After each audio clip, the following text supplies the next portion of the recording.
Acidity বা acid ব্যালেন্সকে maintain করছে। তাহলে রেসপিরেটরি সিস্টেম তার মধ্যে একটা অংশ নিচ্ছে।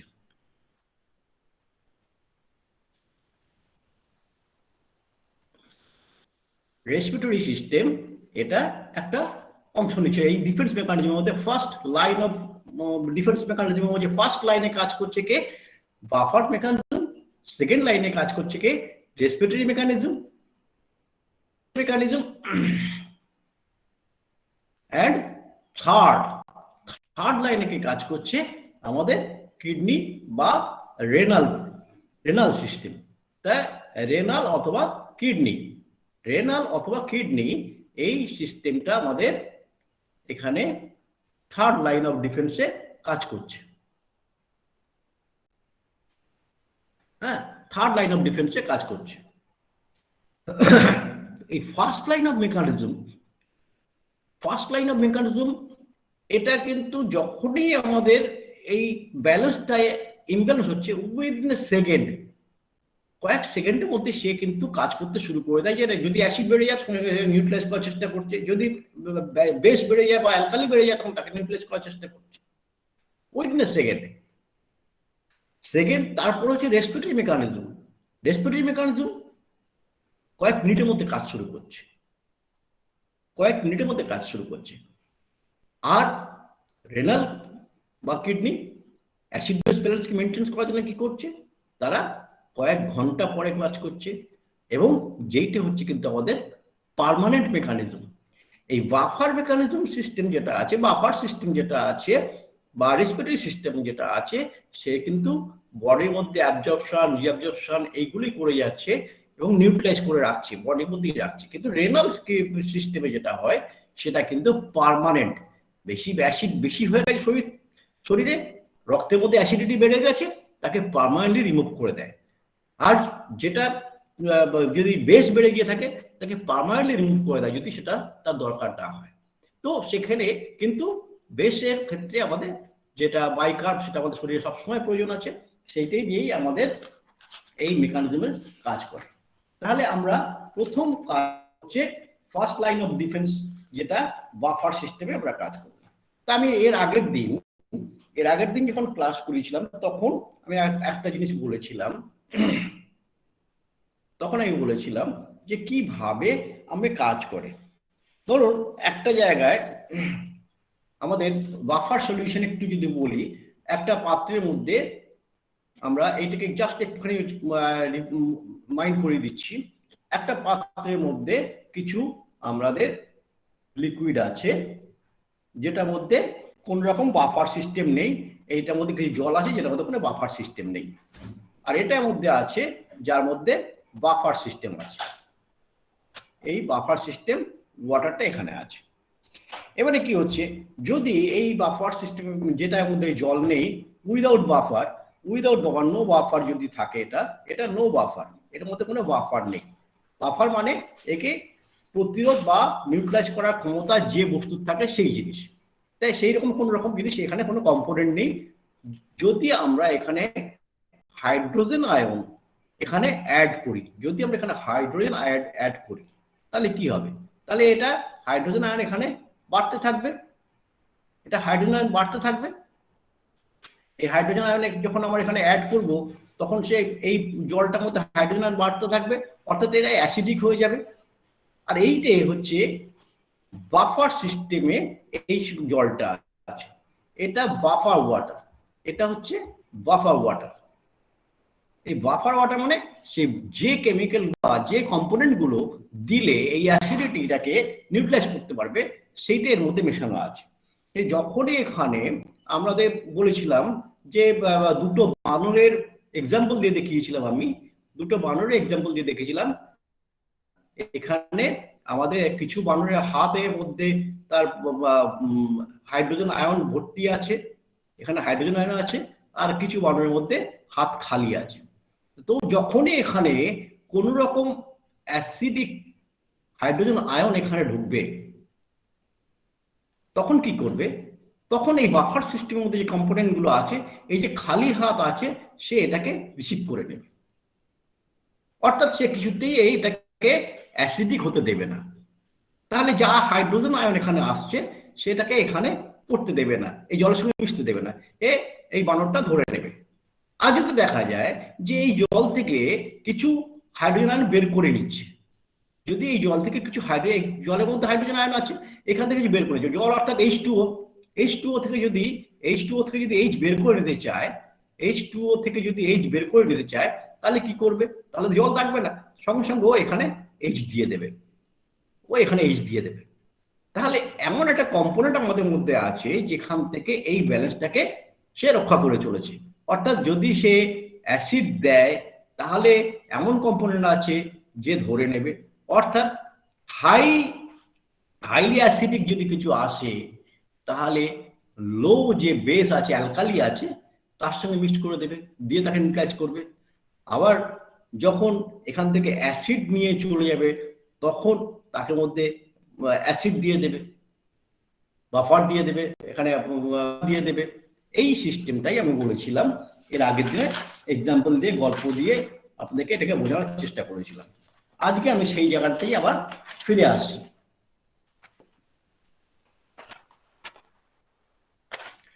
এই বাফার সিস্টেমের মধ্যে আমরা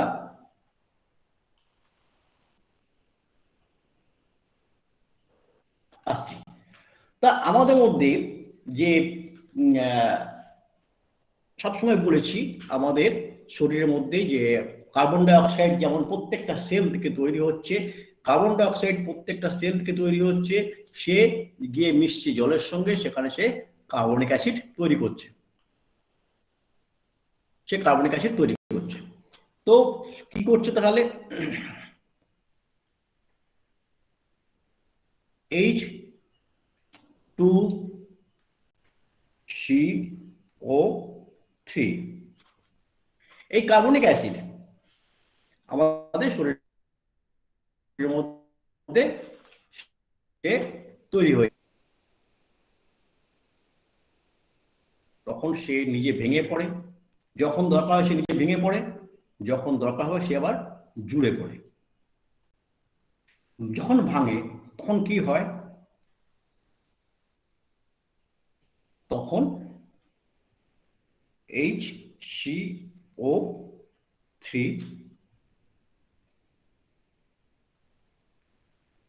আর H বা প্রোটন সে এখানে ভেঙে যাচ্ছে, রিভার্সিংলি হচ্ছে। ধরা যাক যখন খুব বেশি অ্যালকালি তৈরি হয়ে গেছে, শরীরের মধ্যে খুব বেশি বেস তৈরি ঢুকে গেছে, পিএইচ লেভেল 7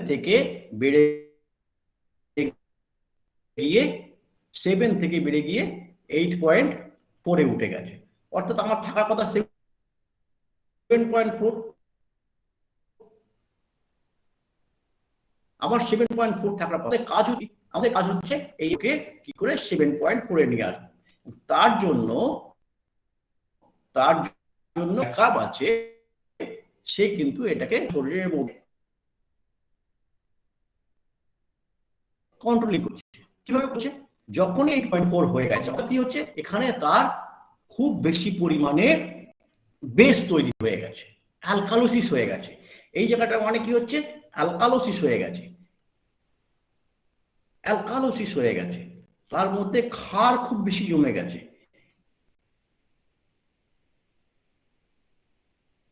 এই ক্ষার যখন জমেছে সেটা গিয়ে সে এখানে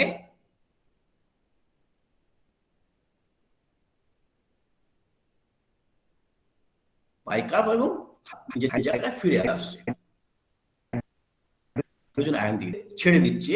সঙ্গে সঙ্গে কি হচ্ছে, আস্তে দেখা যায়, যদি দেখা যায় কারো শরীরে খুব অ্যাসিড, এটা রিভার্সিবল করেছি কেন?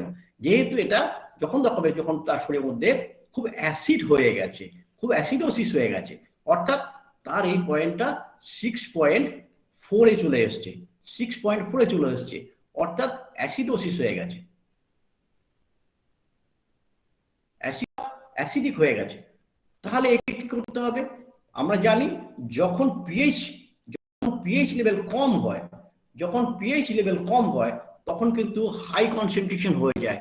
যখন পিএইচ লেভেল বেড়ে যায় তখন কিন্তু লো কনসেন্ট্রেশন হয়ে যায় হাইড্রোজেনের, হাইড্রোজেন তখন কমে যায়। যখন লো পিএইচ লেভেল উপরে থেকে যায় তখন সেখানে আমাদেরকে হাইড্রোজেন আয়ন বা অ্যাসিড দিতে হয়। আবার যখন পিএইচ লেভেল কমে যায় তখন সেখানে আমাদেরকে বেস দিয়ে সেটাকে আবার হাইড্রোজেন আয়নটাকে কমিয়ে দিতে হয়, নিউট্রালাইজ করে দিতে হয়। তাহলে এটা টার্গেট হচ্ছে কি, এটা অ্যাসিডোসিস হয়েছে, খুব বেড়ে গেছে, অ্যাসিডোসিস হয়েছে, খুব বেড়ে গেছে এখানে, হ্যাঁ। তাহলে এটাকে আমাদের কাজ হচ্ছে কি, এটাকে ডাউন করা, আমাদের ডাউন করে এটাকে 7.4 নিয়ে আসতে হবে। 7.4 আনতে গেলে কি করবে, আমার শরীরের মধ্যে, আমাদের রক্তের মধ্যে যে আমাদের বাইকার্ব আছে সে কি করবে, সঙ্গে সঙ্গে এই হাইড্রোজেন আয়ন, অ্যাসিড বেড়ে যাওয়া মানে হাইড্রোজেন বেড়ে গেছে, হাইড্রোজেন আয়ন বেড়ে যাওয়াকে সঙ্গে সঙ্গে এর সঙ্গে কম্বাইন করে দেবে, কম্বাইন করে সে আবার উইক একটা অ্যাসিড তৈরি করবে, সেটা হচ্ছে কার্বনিক অ্যাসিড। তাহলে যেটা স্ট্রং অ্যাসিডকে, হ্যালো, স্ট্রং অ্যাসিড, অনুপম রয় স্যার মিউট করুন। হ্যালো, আমি করি, ঠিক আছে স্যার, কন্টিনিউ করুন। যখন আমাদের শরীরে হাইড্রোজেন আয়ন বেড়ে যাচ্ছে, আমার যে কম্পোনেন্ট গুলো যদি হাইড্রোজেন আয়ন থাকে তাহলে সঙ্গে সঙ্গে এই হাইড্রোজেন আয়নকে সে কম্বাইন করেছে বাইকার্বের সাথে, বাইকার্বের সাথে যখন কম্বাইন করে নিচ্ছে তখন সে আবার একটা উইক অ্যাসিড হয়ে যাচ্ছে, কার্বনিক অ্যাসিড H2CO3। তাহলে অ্যাসিড যখন বেড়ে যাচ্ছে তখন অ্যাসিডকে তখন সে বাইকার্বের সঙ্গে যোগ করে নিচ্ছে, করে নিয়ে সে উইক অ্যাসিড তৈরি করে দিচ্ছে। আবার যখন তার বেস বেড়ে যাচ্ছে, বেস বেড়ে যাওয়া মানে তখন তার অ্যালকালি বেড়ে যাচ্ছে, তখন কি হচ্ছে, সে তার শরীরের মধ্যে হাইড্রোজেন আয়ন কমে গেছে, এখানে হাইড্রোজেন আয়ন কমে গেছে, তাই হাইড্রোজেন আয়নকে সে ছেড়ে দিচ্ছে, তাই রিভার্সিবল এই কাজ করে। তাহলে এই রিভার্সিবল কাজ করার জন্য আমাদের শরীরে এটাকে আমরা বলি buffer mechanism, bicarbonate buffer system, buffer system, bicarbonate buffer system. এটাকে আরেকটু ইলাবোরেট করি। আচ্ছা অমরনাথ স্যার, অমরনাথ স্যার, হ্যাঁ বলুন স্যার। বলছি যদি আমার এমন তো নয় যে আজকে শেষ করতে হবে। না না না না, অপরন্ত সময় আছে স্যার। বাস ঠিক আছে, আমি দরকার হলে আজকে যেটুকু হবে সেটুকুই আমি করব, তারপরে আবার পরের দিন দরকার করবো, ঠিক আছে? খুব সুন্দর আলোচনা হচ্ছে, আলোচনাটা বেশ পরিষ্কার পরিচ্ছন্ন হচ্ছে, খুব ভালো লাগছে।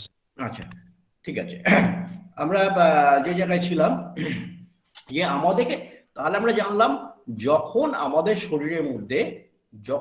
শরীরের মধ্যে অ্যাসিড বেড়ে যাবে তখন কি করে, শরীরের মধ্যে যে আমাদের কম্পোনেন্ট আছে, কি কম্পোনেন্ট আছে, বাইকার্বনেট আছে, বাইকার্বনেট আছে। এই বাইকার্বনেট কম্পোনেন্টটা তখন সে অ্যাসিড বেড়ে গেলে সে তখন গিয়ে সেই নিউট্রালাইজ করছে, তাকে কমিয়ে দিচ্ছে।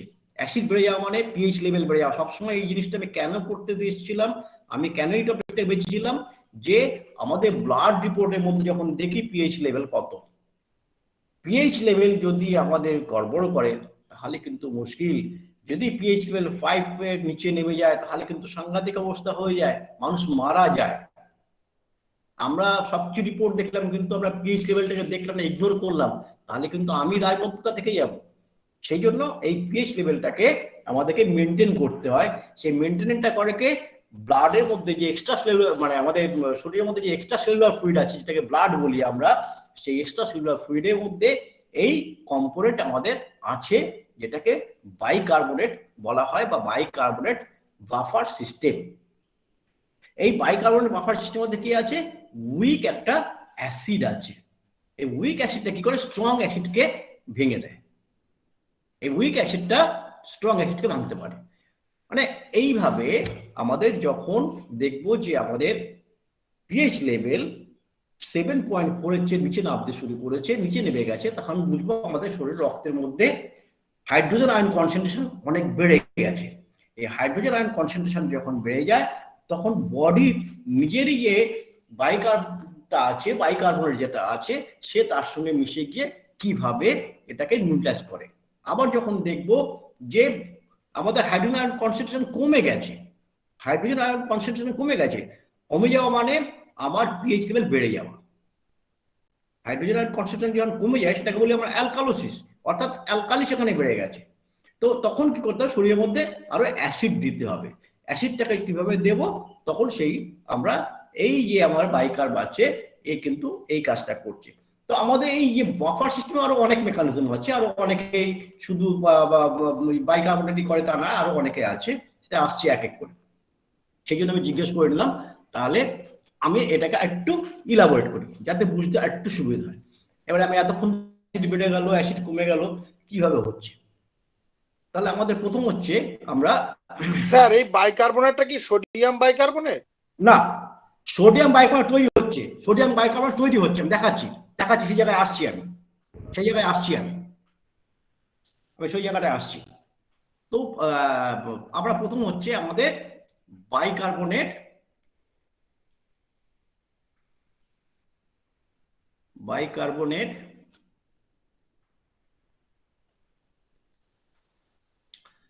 Buffer system, bicarbonate buffer system. এই বাইকার্বনেট বাফার সিস্টেম বলতে কি? বাইকার্বনেট বাফার সিস্টেম বলতে আমরা একটু আগেই বললাম যে আমাদের মধ্যে অনেক ইয়ে আছে, H2CO3, H2CO3। এই H2CO3টা হচ্ছে আমাদের এখানে উইক একটা অ্যাসিড। এটা কি বলি আমরা? Carbonic acid. এটাকে বলি আমরা কার্বনিক অ্যাসিড।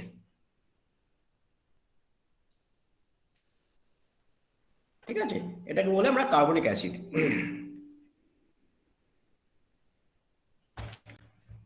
এবারে ধরুন আমি যেটা এর আগের দিন আমি যখন ক্লাস করাচ্ছিলাম তখন আমি দেখিয়েছিলাম, সেই আবার বানরের গল্পে চলে আসছে। হ্যাঁ, একটু বানরের গল্পে চলে আসছে, নাহলে এটাকে আরো মজা করে বলা যাবে না। তা প্রথম হচ্ছে আমাদের শরীরের মধ্যে যে ব্লাড আছে, ব্লাডের মধ্যে কি হয়েছে, অনেক পরিমাণে আমাদের হাইড্রোক্লোরিক অ্যাসিড চলে এসছে, অর্থাৎ HCl আমাদের শরীরের মধ্যে এসছে। শরীর কোথায় এসছে? ব্লাডের মধ্যে এসছে। ব্লাডকে আমরা কি বলি? Extra cellular fluid. Extra cellular fluid, এই এক্সট্রা সেলুলার ফ্লুইডের মধ্যে আমাদের এই অ্যাসিডটা ভীষণ পরিমাণে এসে গেছে। তাহলে আমাদের ব্লাডে পিএইচ লেভেল বেড়ে গেল, কমে গেল।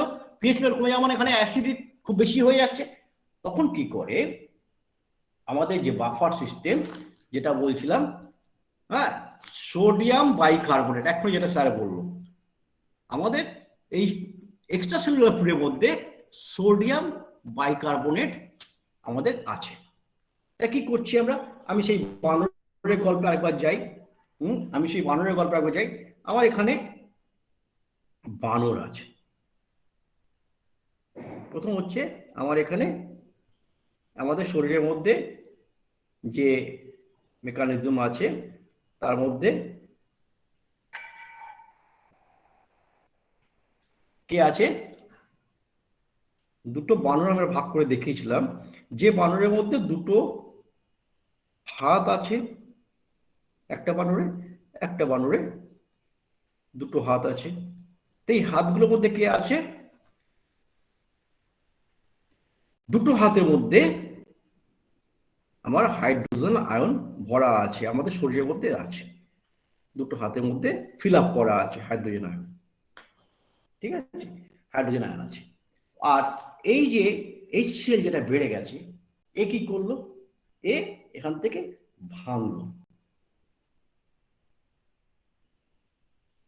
ভেঙে কি হলো? একটা হাইড্রোজেন হলো, একটা ক্লোরাইড হলো। এবারে আমাদের শরীরের মধ্যে ঢুকে পড়েছে। তাহলে এখানে শরীরের মধ্যে আমার হাইড্রোজেন আয়ন বেড়ে যাচ্ছে, কিন্তু আমার এক্সট্রা সেলুলার মধ্যে কি আছে, যেটা এক্ষুনি বলছিলেন যে সোডিয়াম বাইকার্বনেট, অর্থাৎ NaHCO3। HCO3 হচ্ছে সোডিয়াম বাইকার্বনেট। এই HCO3 কি করছে এইখানটাই আমাদের জানতে হবে। আমরা এইটাকে একটু সেই কেমিক্যাল রিয়াকশন যদি আমরা বলি, তাহলে আমার এই বানরে কি আছে? বানরের দুটো হাত খালি আছে। তাহলে এই হাইড্রোজেন আয়ন কি করলো? এই হাইড্রোজেন আয়নকে এই বানরটা ধরে নিল, এই বানরটার হাত খালি আছে, ধরে নিল। অর্থাৎ আমার শরীরের মধ্যে সেই জিনিস যে ধরে নিচ্ছে কে?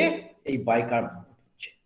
আর কাছে আসছে, এর কাছে আসছে, তাহলে এই করলো কি, এর সঙ্গে কম্বাইন হয়ে গেল। এর সঙ্গে কম্বাইন হয়ে যাওয়ার ফলে কি হচ্ছে, সে গিয়ে কার্বনিক অ্যাসিডে তৈরি হয়ে গেল।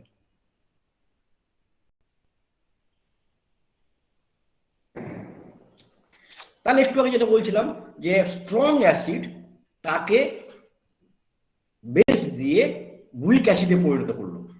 হাইড্রোজেন আয়নটা হচ্ছে স্ট্রং অ্যাসিড, সে এইখানে আমার যে বেস আছে সোডিয়াম বাইকার্বনেট, এই বাইকার্বনেট এই হাইড্রোজেন আয়নকে রিসিভ করে নিল, নিয়ে করলো কি, একটা এইচ ছিল আরেকটা এইচকে নিয়ে H2CO3 করলো, অর্থাৎ কার্বনিক অ্যাসিড করলে একটা উইক একটা অ্যাসিড করে দিল। তাহলে অ্যাসিডিটি ভাবটা কমে গেল। তাহলে রইল কি বাকি, রইল বাকি এখানে ক্লোরিন। সে কি করছে, সোডিয়ামের সঙ্গে মিশে গিয়ে NaCl হয়ে যাচ্ছে, NaCl হয়ে যাচ্ছে। তাহলে দেখা গেল, দেখুন অ্যাসিডিটিটা বাড়লো, যখন খুব অ্যাসিড হলো তখন তাকে প্রিভেন্ট করছে আমার বাইকার উইদিন এ সেকেন্ড। যখনই আমার শরীরের মধ্যে প্রতি সেকেন্ডে সেকেন্ডে এই বাইকার কাজ করে চলেছে, তাহলে আমার ব্লাডের মধ্যে কে আছে, এক্সট্রাসেলুলার ফ্লুইডের মধ্যে আমার এই বাইকার্বনেট আছে, সোডিয়াম বাইকার্বনেট, এটা ব্লাডের একটা কম্পোনেন্ট। যখন অ্যাসিড বেড়ে গেল, হাইড্রোক্লোরিক অ্যাসিড এসে গেল, অর্থাৎ হাইড্রোজেন অ্যান্ড ক্লোরিন দুটো আলাদা হয়ে গেল, সেটাকে একটা হাইড্রোজেনকে ধরে নিচ্ছে আমার এই বাইকার, এই বাইকার্বনেট ধরে নিচ্ছে, ধরে নিয়ে এটাকে একটা উইক অ্যাসিড তৈরি করে দিল। যেটার আগে তিনি বললেন যে স্ট্রং অ্যাসিডের সঙ্গে যদি বাইকার মিশে উইক, যদি একটা বাইকার্বনেট অ্যালকালি মিশে, অ্যালকালি মিশলে এইটা একটা অ্যালকালি, এই অ্যালকালি মিশে একটা উইক অ্যাসিড তৈরি করে দিচ্ছে। এখানে আমার যেটা পড়েছিল সেটা আমাকে সোডিয়াম ক্লোরাইড তৈরি করলো। তাহলে আমরা এখানে অ্যাসিডোসিস তাকে প্রিভেন্ট করতে পারলাম। অ্যাসিডোসিসকে প্রিভেন্ট করা মানে আমার 6.4 যে আমার পিএইচ লেভেল হয়ে গিয়েছিল, সেই পিএইচ লেভেল তখন আস্তে আস্তে আবার তার 7.4-এ ফিরে আসতে পারলো। তাহলে এখানে আমরা অ্যাসিডটাকে প্রিভেন্ট করতে পারলাম, অর্থাৎ অ্যাসিডোসিসকে আমরা প্রিভেন্ট করলাম। ঠিক আছে, এবারে আমরা আবার যাই, তাহলে কিভাবে আমরা অ্যালকালি প্রিভেন্ট করব। এই পর্যন্ত আমি কি সবাইকে বোঝাতে পেরেছি? যদি কারো কোনো কনফিউশন থাকে বলুন, তাহলে আমি এখানে আরেকবার বলে দেবো, তারপর আমি আবার পরের দিকে যাব। স্যার এই যে NaClটা উৎপন্ন হলো, এই NaClটা কি লবণটা কি পেচ্ছাপের সঙ্গে বেরিয়ে যাবে? সেটা পরে আসছি, বাফার সিস্টেমে পরে আসছি। আচ্ছা, আসছি না, সব বেরোবে না, কারণ NaCl মানে হচ্ছে sodium and chloride. Sodium and chloride হচ্ছে আমাদের শরীরের মধ্যে ভীষণ প্রয়োজন। সোডিয়ামকে আমরা বেরোতে দিতে চাই না। আমাদের হার্টের এক্সট্রাসেলুলার ফ্লুইডের মধ্যে সোডিয়ামের প্রচুর প্রয়োজন। সোডিয়াম যদি শরীর থেকে বেরিয়ে যায় তাহলে মুশকিল, সেই জন্য সোডিয়ামকে আমরা ধরে রাখতে চাই। হার্টে যে পাম্পিং স্টেশন আছে, সেই পাম্পিং স্টেশনের মধ্যে সোডিয়ামকে সবসময় আমরা বেরোতে চাই না, ধরে রাখতে চাই। এটা আমার বডির মধ্যে অ্যাবজর্ব করে নেবে। এক মিনিট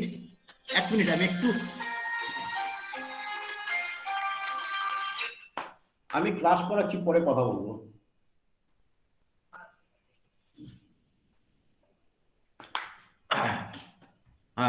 এই যে NaClটা যদি রক্তের মধ্যে থেকে যায়, তাহলে রক্তের সোডিয়াম বেড়ে যাবে না তো? না, সেটাকে নিউক্লিয়াস করে আসছি সেই জায়গায়, যেটা আপনার যখন আপনি সেলের মধ্যে, প্রত্যেকটা সেলের মধ্যে পাম্পিং আছে, সোডিয়াম পটাশিয়াম পাম্প আছে, সোডিয়াম পটাশিয়াম পাম্প দিয়ে সে পাম্পটাকে কন্ট্রোল করবে। যদি সোডিয়াম বেড়ে যায় তখন সে রেনাল সিস্টেম দিয়ে তাকে বের করে দেবে, রেনাল সিস্টেম দিয়ে তাকে বের করে দেবে।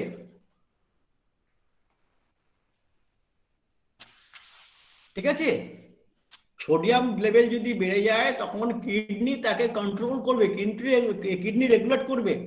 আমাদের বাফার সিস্টেমের মধ্যে যখন বললাম যে আমাদের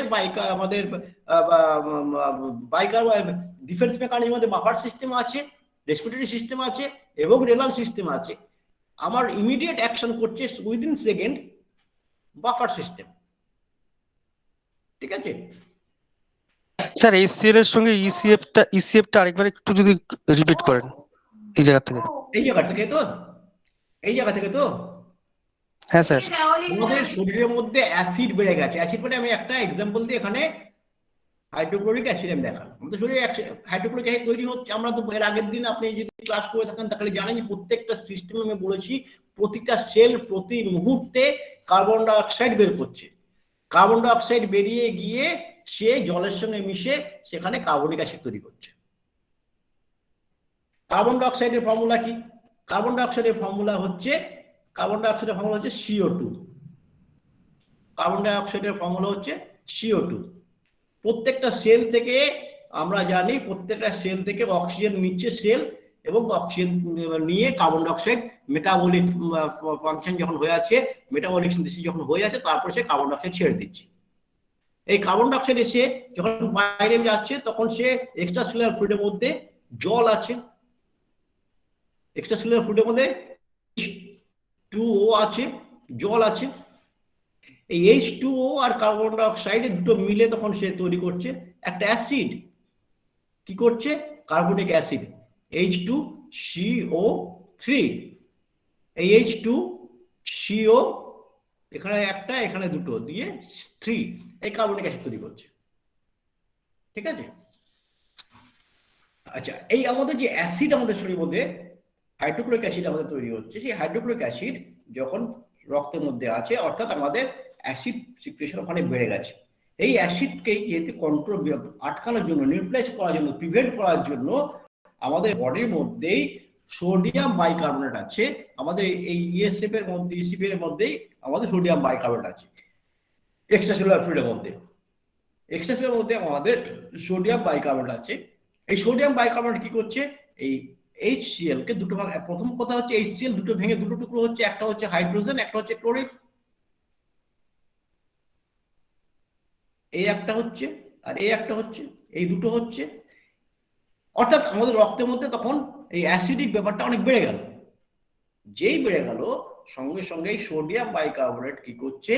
এই হাইড্রোজেন আয়নটাকে সে ধরে নিচ্ছে, ধরে নিয়ে সে এই অ্যাসিডটাকে তৈরি করে দিচ্ছে, উইক অ্যাসিড, কিউসিড, কার্বনিক অ্যাসিড। এই কার্বনিক অ্যাসিড তৈরি করে দিচ্ছে। আর যেটা পড়েছিল সিএল যখন মিলে গিয়ে সোডিয়াম ক্লোরাইড তৈরি করে দিচ্ছে। এটা আবার ভাঙছে। আমাদের ট্রান্সপোর্টার সিস্টেম আছে, সেলের মধ্যে ট্রান্সপোর্টিং সিস্টেম থাকে, একদিক দিয়ে ঢোকে একদিক দিয়ে বেরোয়, ঢোকে বেরোয়, এটা আছে, বিভিন্ন সিস্টেম আছে। সে ট্রান্সপোর্টিং হচ্ছে আবার অন্য একটা পাম্পিং স্টেশনের কাজ, পাম্পিং এর ব্যাপারটা আছে। এটা পরে আসছি, আমি পরে বলছি, আমি যখন আমি এতে যাবো। H2CO3টা কোথায় গেল? H2CO3 যেটা উৎপন্ন হলো, H2CO3 কোথায় গেল? ঠিক আছে, ভেরি গুড কোশ্চেন। H2CO3 আবার এটা ভাঙবে আমি দেখাচ্ছি। ঠিক আছে,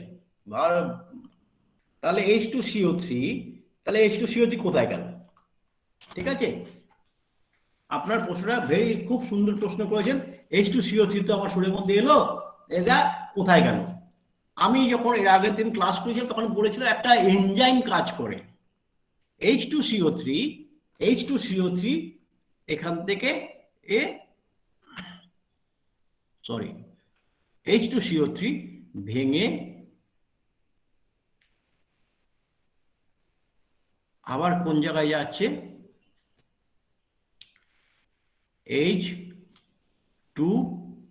H2O আর CO2। হ্যাঁ, H2O আর CO2। CO2টা বেরিয়ে যাবে, H2টা দেহে কাজে লাগবে।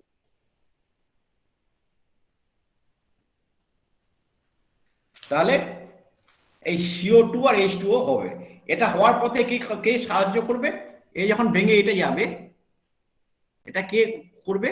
এখানে একটা এনজাইম কাজ করে, যেটা আমি বলেছিলাম যে এনজাইমের থ্রু দিয়ে যখন যায় তখন সে কাজ করে। একে কি বলা হয়? কার্বনিক অ্যানহাইড্রেস বা CA, একটা এনজাইম। এই এনজাইম এটাকে হেল্প করে যাতে এটাকে রিসিভ করে নিয়ে সে দুটো ভাগ করে দিচ্ছে। তাহলে একটা জল তৈরি হয়ে গেল আর একটা কার্বন ডাই অক্সাইড তৈরি হলো। আবার এদেরকে নিয়ে সেলের মধ্যে যদি দরকার হয়ে থাকে তাহলে এটাকে আবার সেলের মধ্যে নিয়ে নিচ্ছে, এই সেল থেকে আবার ব্লাডের মধ্যে যাচ্ছে, ব্লাড থেকে সে আবার এই গ্যাসীয় কম্পোনেন্টটা আবার H2CO3 হয়ে এটা লাংসে যাচ্ছে, লাংস থেকে গিয়ে সে ইভাপোরেট হয়ে যাচ্ছে, আর আমার জলটা থেকে যাচ্ছে। কার্বন ডাই অক্সাইডকে আমরা ছেড়ে দিচ্ছি নিঃশ্বাসের সঙ্গে। আমি পরবর্তী ক্ষেত্রে আসছি। তাহলে আমরা একটা যে অ্যাসিড কিভাবে প্রিভেন্ট করতে হয়, কিভাবে প্রিভেন্ট করে ওয়াফার সিস্টেমে, সেটা হ্যালো হ্যালো, কেউ কিছু বলছেন? হ্যাঁ স্যার, মিউট করে দিয়েছি, আপনি চলুন, কন্টিনিউ হ্যাঁ করুন। হ্যাঁ, তো আমরা মোটামুটি অ্যাসিড প্রিভেন্ট কিভাবে হয়, অ্যাসিডোসিস হলে সেটাকে প্রিভেন্ট কিভাবে হয় সেটাকে দেখলাম। তাহলে এবারে অ্যালকালোসিস যদি হয় তখন কি হবে? যদি হাইলি অ্যালকালোসিস, যখন অ্যালকালি বেড়ে যাবে, যদি অ্যালকালি বেড়ে যায়, অর্থাৎ সেই আমার এক্সট্রা সেলুলার ফ্লুইডের মধ্যে কে আসবে? এক্সট্রা সেলুলার ফ্লুইডের মধ্যে একটা বেস বা অ্যালকালি জমা হবে। এক্সট্রা সেলুলার ফ্লুইডের মধ্যে কে আসছে? এক্সট্রা সেলুলার ফ্লুইডের মধ্যে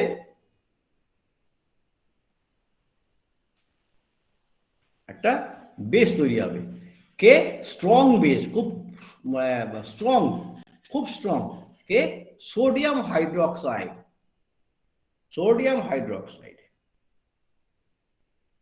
NaOH। ইসমাইল সাহেব ভুল বলছি? তো এ আমার শরীরের মধ্যে এক্সট্রাসেলুলার ফ্লুইডের সঙ্গে মিশে গেছে।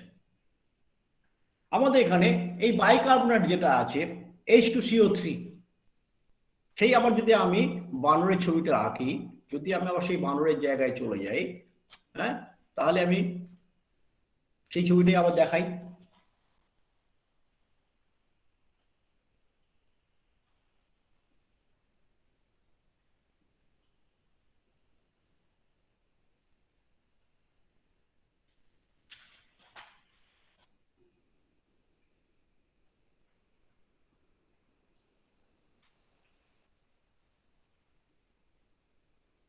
তাহলে আমাদের এখন আমরা করছি অ্যালকালোসিস, অর্থাৎ বেস খুব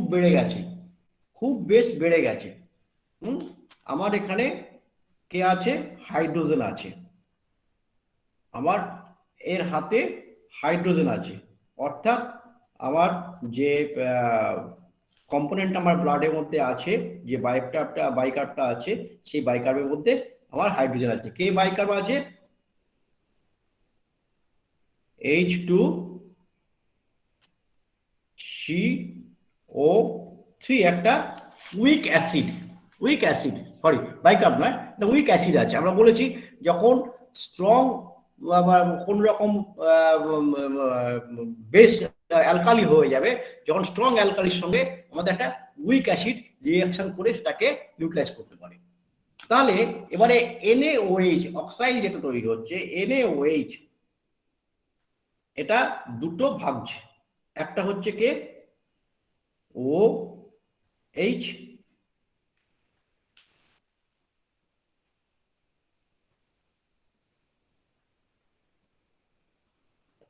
একটা হচ্ছে OH হচ্ছে, আর একটা হচ্ছে সোডিয়াম আলাদা হয়ে যাচ্ছে। তাই এখন কথা হচ্ছে কিভাবে কি হচ্ছে, এটাকে আমাদের দেখতে হবে। তাহলে আমার এখানে এখন খুব বেশি পরিমাণে অ্যালকালি জমে গেছে, রক্তের মধ্যে অ্যালকালি খুব জমে গেছে। এটা ফেলে দিলে চর্বি। যখন রক্তের মধ্যে খুব বেশি অ্যালকালি হয়ে যাবে তখন আমরা কি করব? তখন আমরা সেখানে আমাদের কাছে যে হাইড্রোজেন আয়ন আছে, এই যে মানব দুটোর হাতে হাইড্রোজেন আয়ন আছে, আমি বলেছিলাম আমাদের মধ্যে যে হাইড্রোজেন আয়ন আছে, সে হাইড্রোজেন আয়ন তখন তাকে ছেড়ে দেবো ওর মধ্যে। তাহলে অ্যালকালিটা সঙ্গে আমাদের মিটে গিয়ে তাতে শরীরের মধ্যে একটু অ্যাসিডিটি বেড়ে গেলে তখন ওটা আবার নিউট্রালাইজ হয়। ওটা 8.4 হয়ে গেছিল, সেখান থেকে 7.4 আসছে। তাহলে কি করছি আমরা? এখানে H2, দুটো H আছে, এখানে দুটো H আছে, এখানে একটা OH এসছে। তাহলে আমি যদি এখান থেকে একটা H কে নিয়ে নিই, তাহলে আমি প্রথমে H2,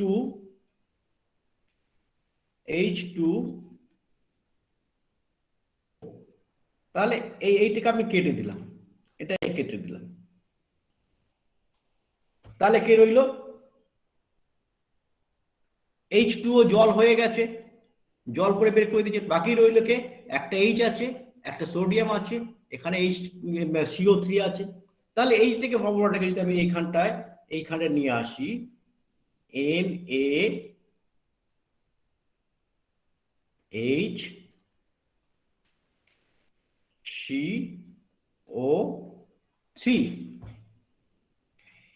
NaHCO3 NaHCO3 সেখানে আমার তৈরি হয়ে গেল কে? Sodium bicarbonate. অনেক কম তৈরি হয়ে গেল, সোডিয়াম বাইকার্বনেট হয়ে গেল এখানে। স্যারের ভিডিও হ্যালো, দেখা যাচ্ছে না? এবার দেখা যাচ্ছে স্যার, মাঝে অফ হয়ে গেছিল। ও ঠিক আছে স্যার। আচ্ছা, হ্যাঁ ঠিক আছে। তাহলে আমরা এখানে প্রথম হচ্ছে কি,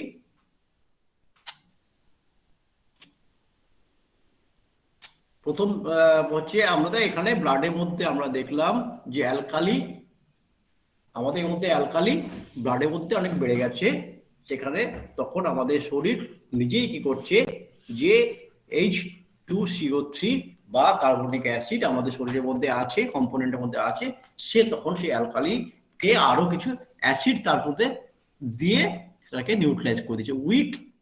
week acid, high strong alkali, তার সঙ্গে উইক অ্যাসিড যোগ হয়ে আমার এটাকে নিউট্রালাইজ করছে। অর্থাৎ সেখানে অ্যালকালি খুব বেড়ে গিয়েছিল, সেই অ্যালকালিকে কমিয়ে আবার নিউট্রালাইজ পজিশনে নিয়ে আসলো, পিএইচ লেভেলকে আবার নর্মাল জায়গায় নিয়ে আসলো।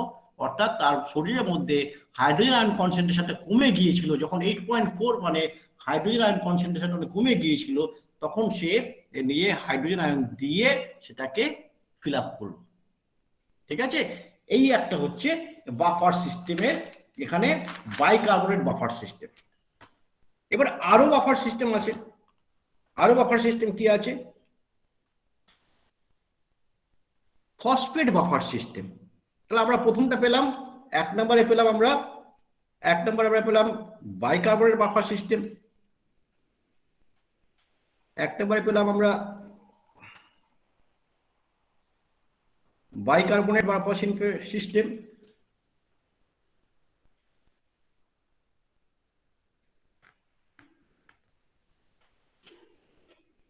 বাইকার্বনেট বাফার সিস্টেম যেটা আমি বলেছিলাম।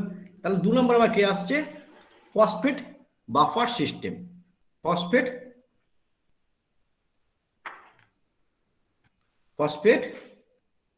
Buffer system. এই ফসফেট বাফার সিস্টেমে কি করে? আমি আবার সেই আগের জায়গায় যদি যাই, আমাদের দুটো রকম এই ফসফেট দিয়ে আমাদের বডিতে ফসফেট আছে। ডাইসোডিয়াম হাইড্রোজেন ফসফেট আমাদের এক্সট্রা সেলুলার ফ্লুইডের মধ্যে আছে। কে আছে? Disodium hydrogen phosphate. Disodium hydrogen phosphate, এটা কি ফর্মুলাটা কি আছে? Disodium hydrogen phosphate NaHPO4।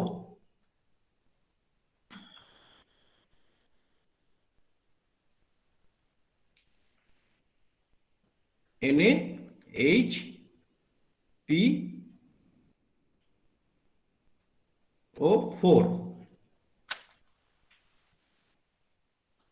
এই হচ্ছে ডাইসোডিয়াম হাইড্রোজেন ফসফেট।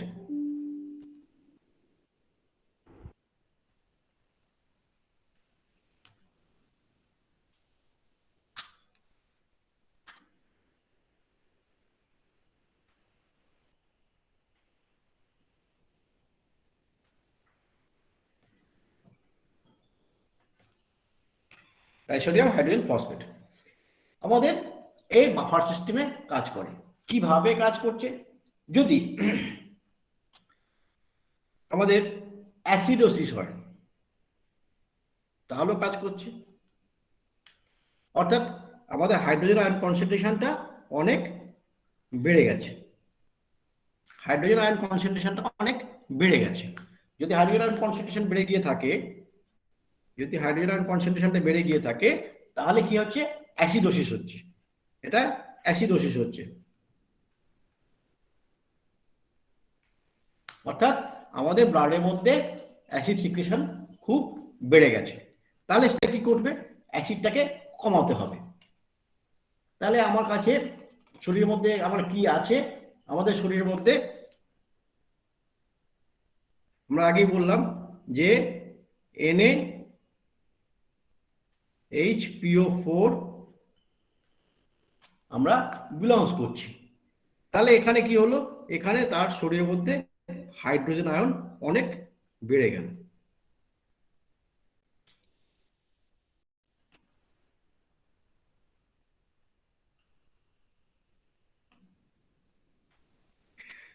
তো সের মধ্যে হাইড্রোজেন আয়ন ঢুকে গেছে। তাহলে এই হাইড্রোজেন আয়ন যখন তার মধ্যে ঢুকেছে, তাহলে এটা কি করবে, কি করে সে এটাকে নিউট্রালাইজ করবে?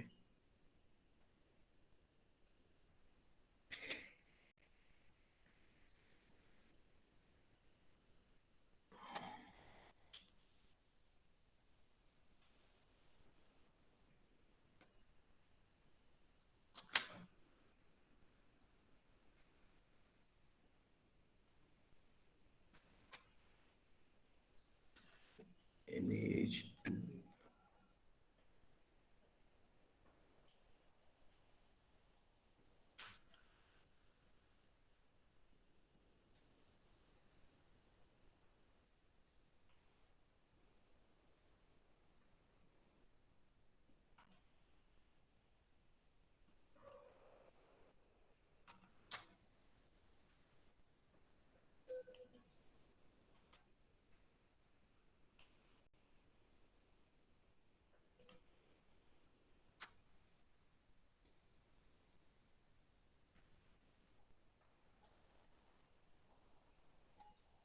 কিছু একটা প্রবলেম হলো টেকনিক্যালি। NH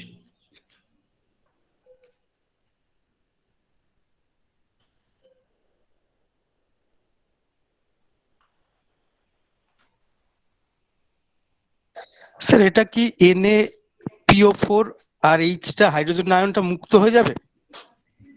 না না, এটা এর সঙ্গে ঢুকে যাবে, হাইড্রোজেন আয়নটাকে নিয়ে নেবে। আমি এটাকে NaH2 হবে স্যার নাকি? NH2PO4 হবে, হ্যাঁ হ্যাঁ। সোডিয়াম হাইড্রোজেন ফসফেট তৈরি হয়ে যাবে। এটা ডাইসোডিয়াম হাইড্রোজেন ফসফেট ছিল, এটা NH2PO4 হবে। কারণ এখানে দেখো একটা H আছে, একটা H আছে, দুটো H একসঙ্গে মিলে গিয়ে এখানে H2PO4 হবে। স্যার একটু বলছি স্যার, PO4 হলে পর স্যার তার তো -3 থাকবে, পি মানে পি এর 5 পয়েন্ট থাকে, আর অক্সিজেনের 4টে থাকছে, 4 দুগুণে 8টা হচ্ছে স্যার। তা 3টে থাকলে পরে H2 আর এদিকে Na দুটো মিলে হয়ে গেল, সলভ হয়ে যাচ্ছে। এইগুলো করতে হবে যোগ্যতা। এই ইকুয়েশনটা এইভাবেই হবে। আমার এখানে কেন লেখাটা বন্ধ হয়ে গেল?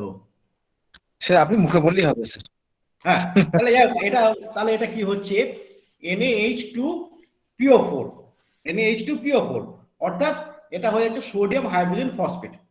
তাহলে দেখা যায় হাইড্রোজেন যখন এখানে বেড়ে গেল, আমার অ্যাসিডোসিস হয়েছে, আমার হাইড্রোজেন আয়ন অনেক বেড়ে গেছে, আমার হাইড্রোজেন আয়ন বেড়ে গেছে। আমার ছিল, আমাদের এখানে শরীরের মধ্যে যেটা আছে ডাইসোডিয়াম হাইড্রোজেন ফসফেট আছে, যখনই অ্যাসিডিক বেড়ে গেল, এই আয়নটা বেড়ে গেল, অর্থাৎ এর সঙ্গে অ্যাড করে নিয়ে একে সঙ্গে সঙ্গে করে দিচ্ছে কি সোডিয়াম হাইড্রোজেন ফসফেট বা NaH2PO4। তাহলে আবার এটা অনেক নিউট্রালাইজ করে দিল, অ্যাসিডোসিসকে কমিয়ে আবার নিউট্রাল জায়গায় নিয়ে চলে এলো। ঠিক আছে, ঠিক তেমনি সিমিলারলি এই রিভার্স ভাবে যদি খেলে, এই যদি রিভার্স ভাবে খেলে, যদি দেখা যায় যে খুব অ্যালকালি বেড়ে গেছে, তখন কি করবে, সে এখানে হাইড্রোজেন আয়নকে ছেড়ে দিচ্ছে। অর্থাৎ ব্লাডের মধ্যে ঠিক এই যখন সোডিয়াম হাইড্রোজেন ফসফেট তার মধ্যে দুটো H ছিল, সে Hকে আলাদা করে দিল, তাহলে কি হবে, ব্লাডের মধ্যে আবার অ্যাসিডটা বেড়ে যাবে। এই যে ব্যালেন্সিং করা, এই ব্যালেন্সিংটাকে বলছে, আমি আমি একটু এটা বেরিয়ে গেলে মনে হয় অনেকক্ষণ চলছে বলে বোধহয় এটা এরকম হয়েছে, বুঝছেন? ঠিক আছে স্যার, না হলে আপনি লেফট নিয়ে আবার। না লিফট নিয়ে আমি নিচ্ছি না, আমি এইটাকে একটু বন্ধ করে দিয়ে আবার করছি। হ্যাঁ আচ্ছা ঠিক আছে, আমি ক্লাস চালিয়ে যাচ্ছি। তাহলে আমরা এখানে দেখলাম যে হ্যাঁ স্টপ প্রেজেন্টিং, আমরা এখানে যেটা পেলাম যে হাইড্রোজেন আয়ন কনসেন্ট্রেশন যখন বেড়ে যাচ্ছে, তখন আমাদের শরীরের মধ্যে যা আছে, যে কম্পোনেন্টগুলো আছে, সেই কম্পোনেন্টগুলোই কিন্তু আমাদের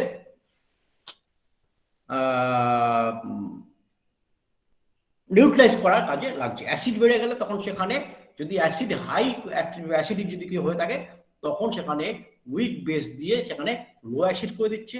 যখন খুব স্ট্রং যখন বেস হয়ে যাচ্ছে বা অ্যালকালি হয়ে যাচ্ছে, তখন সেখানে হাইড্রোজেন আয়ন সেখানে দিয়ে বা অ্যাসিড সেখানে দিয়ে সেখানে তাকে উইক অ্যাসিড দিয়ে তাকে আবার নিউট্রালাইজ করছে। আমরা প্রিভেন্ট এইভাবে করে চলেছি।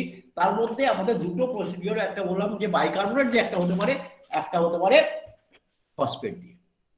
আর কি হতে পারে? Protein buffer system. Protein buffer সিস্টেমের মধ্যে একটা খুব মজার জিনিস, প্রোটিন বাফার সিস্টেমের মধ্যে যেটা হয়, প্রোটিন বাফার সিস্টেমের মধ্যে আমরা যদি অ্যাসিডিক, আমি যেটা বলছিলাম যে কার্বন ডাইঅক্সাইড হচ্ছে হাইলি অ্যাসিডিক।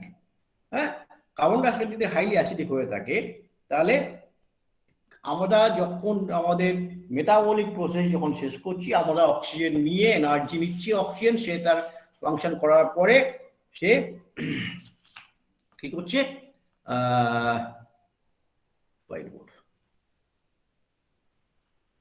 তো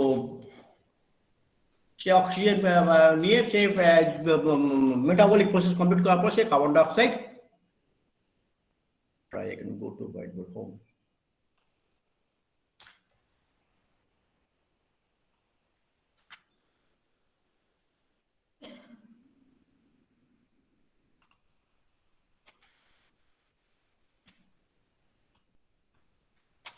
কার্বন ডাইঅক্সাইড সে তো যেতে পারছে না নিজে নিজে, তো সে সঙ্গে সঙ্গে যেতে পারে না, লাংসে চলে যেতে পারছে না, সে আবার ব্লাড স্ট্রিমের মধ্যে আসছে। ব্লাড স্ট্রিমের মধ্যে এসে কি করছে, সে ব্লাড স্ট্রিমের মধ্যে এসে বাইকার্বের সঙ্গে সে যোগ হচ্ছে। কার সঙ্গে যোগ হচ্ছে? HCO3 সাথে যোগ হচ্ছে। কার্বন ডাইঅক্সাইডের সঙ্গে যখন HCO3 যোগ হচ্ছে, তখন সে কার্বনিক অ্যাসিড হয়ে যাচ্ছে। দেখুন ঘুরে ফিরে সেই কার্বনিক অ্যাসিডে চলে আসছে। সেই চলে যাচ্ছে কোথায়? সোজা লাংসে, রক্তের থ্রু দিয়ে সে লাংসে যাচ্ছে, রক্তের থ্রু দিয়ে সে লাংসে যাচ্ছে। যখন রক্তের থ্রু দিয়ে লাংসে যাচ্ছে, সেখানে সে কার্বন ডাইঅক্সাইড হয়ে সে বেরিয়ে যাচ্ছে।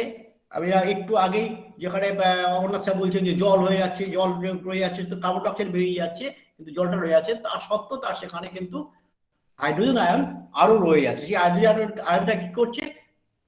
হিমোগ্লোবিন, তার মধ্যে যে সমস্ত অ্যামিনো অ্যাসিড আছে, সেই অ্যামিনো অ্যাসিড এই হাইড্রোজেন আয়নকে রিসিভ করে ধরে রেখে দিচ্ছে। যখন প্রয়োজন হবে তার শরীরের মধ্যে হাইড্রোজেন আয়নের, তখন সে সেটাকে ছেড়ে দেবে। আবার যখন তার প্রয়োজন নেই, তখন তাকে সে ধরে রেখে দেবে। তাহলে আমাদের যে বাফার সিস্টেমের মধ্যে আমাদের হিমোগ্লোবিন একটা বড় কাজ করছে। তাহলে আমাদের হিমোগ্লোবিন একটা বড় কাজ করছে, এইটা আমরা এখান থেকে জানতে পারলাম।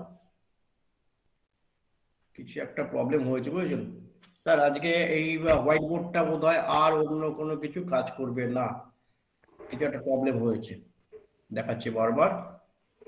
ঠিক আছে স্যার, যতদূর হলো, না হলে আপনি যতটা। আমার এখানে আমরা তাহলে আমরা যে ফার্স্ট লাইন অফ ডিফেন্সের মধ্যে যে কটা পেলাম, ফার্স্ট লাইন অফ ডিফেন্সের মধ্যে buffer system, bicarbonate buffer system, phosphate buffer system এবং প্রোটিন বাফার সিস্টেম। তাহলে আমরা প্রথমে আমরা বাইকার্বনেট বাফার সিস্টেম নিয়ে আলোচনা করেছি, তারপরে আমরা ফসফেট বাফার সিস্টেম নিয়ে আলোচনা করলাম, এবং লাস্ট হচ্ছে আমরা হিমোগ্লোবিনের প্রোটিন বাফার সিস্টেম নিয়ে আলোচনা করলাম। অর্থাৎ সর্বসার করলে আমরা একটা জিনিসই বুঝতে পারছি, শরীরের মধ্যে আমাদের সেই সমস্ত কম্পোনেন্ট গুলো আছে যেগুলো ইমিডিয়েট আমাদের ফাংশন করে, সেটা হচ্ছে এই বাফার সিস্টেম। ওই জন্য এই বাফার সিস্টেম বলা হয় ফার্স্ট লাইন অফ ডিফেন্স। ডিফেন্সিং খেলা খেলছে এরা, কোনো মতেই তারা যাতে আমার অ্যাসিড বেড়ে যেতে না পারে ব্লাডের মধ্যে, যদি কোনো মতেই আমাদের শরীরের মধ্যে অ্যালকালি বেড়ে যেতে না পারে, সেই জন্য আমাদের শরীরের মধ্যে যে কম্পোনেন্ট গুলো আছে, যেই বাইকার্বনেট বা ফসফেট বা হিমোগ্লোবিন, এরা প্রতিরোধ ক্ষমতা গড়ে তোলে, এরা আটকে দেয় এবং এটাকে নিজেদের কন্ট্রোলের মধ্যে করে নিয়ে নর্মাল লাইনে রাখার চেষ্টা করে। উইদিন এ সেকেন্ড এরা কাজ করতে শুরু করে। যেই মাত্র আমাদের অ্যাসিড বাড়লো, সঙ্গে সঙ্গে কিন্তু উইদিন এ সেকেন্ড এটা কাজ করতে শুরু করে। তাহলে একটা প্রসেস হলো আমাদের শরীরে এই বাফার সিস্টেমের ফলে যাতে অ্যাসিড বেস এর যে ব্যালেন্স সেটাকে মেনটেন করতে পারে। এটা হলো ফার্স্ট লাইন অফ ডিফেন্স। যদি এই লাইন পরে আরো কিছু থাকে তখন সেটাকে করছে কে? Respiratory system. রেসপিরেটরি সিস্টেম কি করছে? রেসপিরেটরি সিস্টেমও সেম কাজ করছে। রেসপিরেটরি সিস্টেম আমাদের এইভাবে শরীর থেকে যখন অ্যাসিড বেড়ে যায় সেটা থেকে অ্যাসিডটাকে সে বাইরে বের করে দিতে পারে। কি বার করছে? Carbon dioxide. আমরা কার্বন ডাইঅক্সাইডকে কি জানলাম? কার্বন ডাইঅক্সাইড হচ্ছে প্রচুর পরিমাণে acidic gas, highly volatile acidic gas. এটা হচ্ছে নন ভোল্টাইল, স্ট্রং।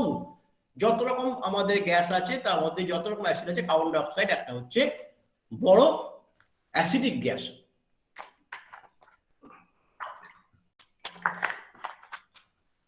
এই অ্যাসিডিক গ্যাস অর্থাৎ যদি আমরা দেখি আমাদের শরীরে কার্বন ডাইঅক্সাইড কখনো বেড়ে গেছে, মানে কার্বন ডাইঅক্সাইড লেভেল অনেক বেড়ে গেছে, তখনই বুঝতে হবে যে সেখানে আমাদের অ্যাসিড লেভেল অনেক বেড়ে গেছে, অর্থাৎ পিএইচ লেভেল অনেক কমে যাচ্ছে। কার্বন ডাইঅক্সাইড যদি বেশি হয়ে যায় আমাদের শরীরের মধ্যে, যদি কার্বন ডাইঅক্সাইড বেশি হয়ে যায় তখন কি হবে? যে আমাদের কার্বন ডাইঅক্সাইড বেশি হয়ে যাওয়া মানে হচ্ছে সেখানে তখন আমাদের পিএইচ লেভেলটা ডাউনওয়ার্ড দেখাবে। অর্থাৎ কার্বন ডাইঅক্সাইড তার যা প্রেশার, পার্শিয়াল প্রেশার বলা হয়, পার্শিয়াল প্রেশার যদি 45 এর চেয়ে বেশি হয়ে যায়, 45 মিলিমিটার পার এইচজি যদি এটা হয়, তাহলে তখন বুঝতে হবে সেখানে আমার অ্যাসিড তৈরি হয়ে যাচ্ছে, ব্লাডের মধ্যে অ্যাসিড খুব বেশি হয়ে যাচ্ছে। অর্থাৎ আমার তখন রেসপিরেটরি সিস্টেমের মধ্যখান দিয়ে এটা কি করে বেরিয়ে যায় সেটাকে দেখতে। এখন কার্বন ডাইঅক্সাইড হচ্ছে গ্যাসীয় ফর্ম, গ্যাস ফর্ম যখন সে তখন নিজে নিজে সেখান থেকে বেরোতে পারবে না, কারোর থ্রু দিয়ে তাকে বেরোতে হচ্ছে। সে কি হয়ে যাচ্ছে? ব্লাডের থ্রু দিয়ে যাচ্ছে, গিয়ে লাংস দিয়ে যাচ্ছে। তাহলে এইটা এখন আমাদের একটু ভাবতে হবে যে কি এই আমাদের রেসপিরেটরি মেকানিজমকে কে কন্ট্রোল করে? রেসপিরেটরি মেকানিজমকে কে কন্ট্রোল করে? আমরা জানি আমাদের ব্রেইন থেকে, আমাদের ব্রেইনের মধ্যে মিডিউলা অবলেঙ্গেটা আমাদের রেসপিরেটরি মেকানিজমকে কন্ট্রোল করে, রেগুলেট করে এবং পন্সও করে, বোথ সাইড পন্সও করে। তো মিডিউলা অবলেঙ্গেটা সে কি করছে? যখন শরীরের মধ্যে কার্বন ডাইঅক্সাইড লেভেল বেড়ে যাচ্ছে সঙ্গে সঙ্গে সে লাংসকে ইনফর্ম করছে তোমার শরীরে কার্বন ডাইঅক্সাইড খুব বেড়ে, তুমি এটাকে কন্ট্রোল করার চেষ্টা করো, তুমি কার্বন ডাইঅক্সাইডকে তাড়াতাড়ি বাইরে বের করার চেষ্টা করো। যখন সে এই মেসেজটা আমার লাংসকে দিল, লাংস তখন কি করে? হাইপার ভেন্টিলেশন, খুব ঘন ঘন নিঃশ্বাস নেওয়ার চেষ্টা করে, খুব ঘন ঘন, ডিপ এবং ফাস্ট। হ্যাঁ, খুব ডিপ, জোরে, ঘন ঘন, জোরে এবং ঘন ঘন। এইটি যখন হয় অর্থাৎ হাইপার ভেন্টিলেশন, লাংস তখন নিজে থেকে এই হাইপার ভেন্টিলেশনের কাজ তৈরি করে। যখন অ্যাসিড লেভেল খুব বেড়ে যায় তখন এই মিডুলা অবলেঙ্গেটা তখন তাকে মেসেজ দিচ্ছে মেটাবলিক, এটাকে বলা হয় একটা জিনিস বেরিয়ে গেছিলাম, মেটাবলিক অ্যাসিডোসিস। মেটাবলিক অ্যাসিডোসিস কেন বলছি? কারণ প্রত্যেকটা সেল থেকে মেটাবলিজম যেটাকে বলি আমরা, মেটাবলিক ফাংশন যখন কমপ্লিট হয়ে যায় তখন সেখান থেকে কার্বন ডাইঅক্সাইড তৈরি হচ্ছে, তাই জন্য মেটাবলিক অ্যাসিডোসিস বলা হয়। হ্যাঁ, এই মেটাবলিক অ্যাসিডোসিস যখন কার্বন ডাইঅক্সাইড লেভেল খুব বেড়ে যায়, খুব বেশি করে কার্বন ডাইঅক্সাইড তৈরি হয়, তাহলে কার্বন ডাইঅক্সাইডকে কি করতে হবে? আমাকে শরীর থেকে বের করে দিতে হবে। তাই সঙ্গে সঙ্গে মিডিউলা অবলেঙ্গেটা আমার লাংসকে ইনফর্ম করলো তোমার শরীরের মধ্যে খুব অ্যাসিড তৈরি হয়, কার্বন ডাইঅক্সাইড খুব বেশি পরিমাণ হয়, তুমি তাড়াতাড়ি বের করার চেষ্টা করো। যখন এই মেসেজটা পায় সঙ্গে সঙ্গে কি করে? আমাদের হাইপার ভেন্টিলেশন, অর্থাৎ খুব বেশি পরিমাণে শরীর থেকে কার্বন ডাইঅক্সাইডটা যাতে বেরিয়ে যায় তাই জন্য ডিপ অ্যান্ড ফাস্টার ব্রিদিং সে শুরু করে দেয়। তখন আমরা খুব জোরে জোরে ঘন এবং খুব ফাস্ট এবং ডিপ এই একটা ব্রিদিং শুরু হয়ে যায়। তাতে কি হয়? যত বেশি ঘন ঘন ব্রিদিং নেব তত বেশি পরিমাণে কার্বন ডাইঅক্সাইড শরীর থেকে বেরিয়ে যায়। কার্বন ডাইঅক্সাইড শরীর থেকে বেরিয়ে যাওয়া মানে আমার অ্যাসিডিক লেভেলটা কমে আসবে, অর্থাৎ তখন পিএইচ লেভেলটা আবার নিজের জায়গায় ফিরে আসবে। তা যখন কার্বন ডাইঅক্সাইড রিমুভালটা খুব বেড়ে যাবে তখন অ্যাসিড যেটা অ্যাসিডিক হয়েছিল সেটা আবার নিউট্রালাইজ হয়ে গিয়ে নর্মাল পিএইচ লেভেল 7.4 এ ফিরিয়ে নিয়ে আসবে। তাহলে এখানে দেখতে পাচ্ছি আমাদের রেসপিরেটরি সিস্টেম একটা ফাংশন করছে, এই ডিফেন্স মেকানিজমের সেকেন্ড লাইনে ফাংশন করছে। ফার্স্ট লাইনে বাফার সিস্টেম কাজ করেছিল কত সেকেন্ডের মধ্যে, সেকেন্ডের মধ্যে যখন ও কাজ করার পরেও যখন দেখছে এখানে তখন ও অ্যাসিডিক ব্যাপারটা বেশি আছে, তখন সে কার্বন ডাইঅক্সাইডের থ্রু দিয়ে যখন বেরোচ্ছে তখন second line of action metabolic process যখন কমপ্লিট হয়ে যাওয়ার পরে সেখানে কার্বন ডাইঅক্সাইড খুব বেশি করে তৈরি হয়ে গেছে, সেই কার্বন ডাইঅক্সাইডকে সে বাইরে বের করার জন্য তখন ডিপ ব্রিদিং যখন চালু হয়ে যায়, ফাস্টার ব্রিদিং অ্যান্ড ডিপ ব্রিদিং যে চালু হয়ে যায় তখন কার্বন ডাইঅক্সাইড আমাদের শরীর থেকে বাইরে বেরোতে পারে। আমরা যদি খুব ঘন ঘন নিঃশ্বাস ছাড়ি তখন ওখান থেকে ফার্স্টলি আমাদের কার্বন ডাইঅক্সাইড বাইরে বেরিয়ে যায়।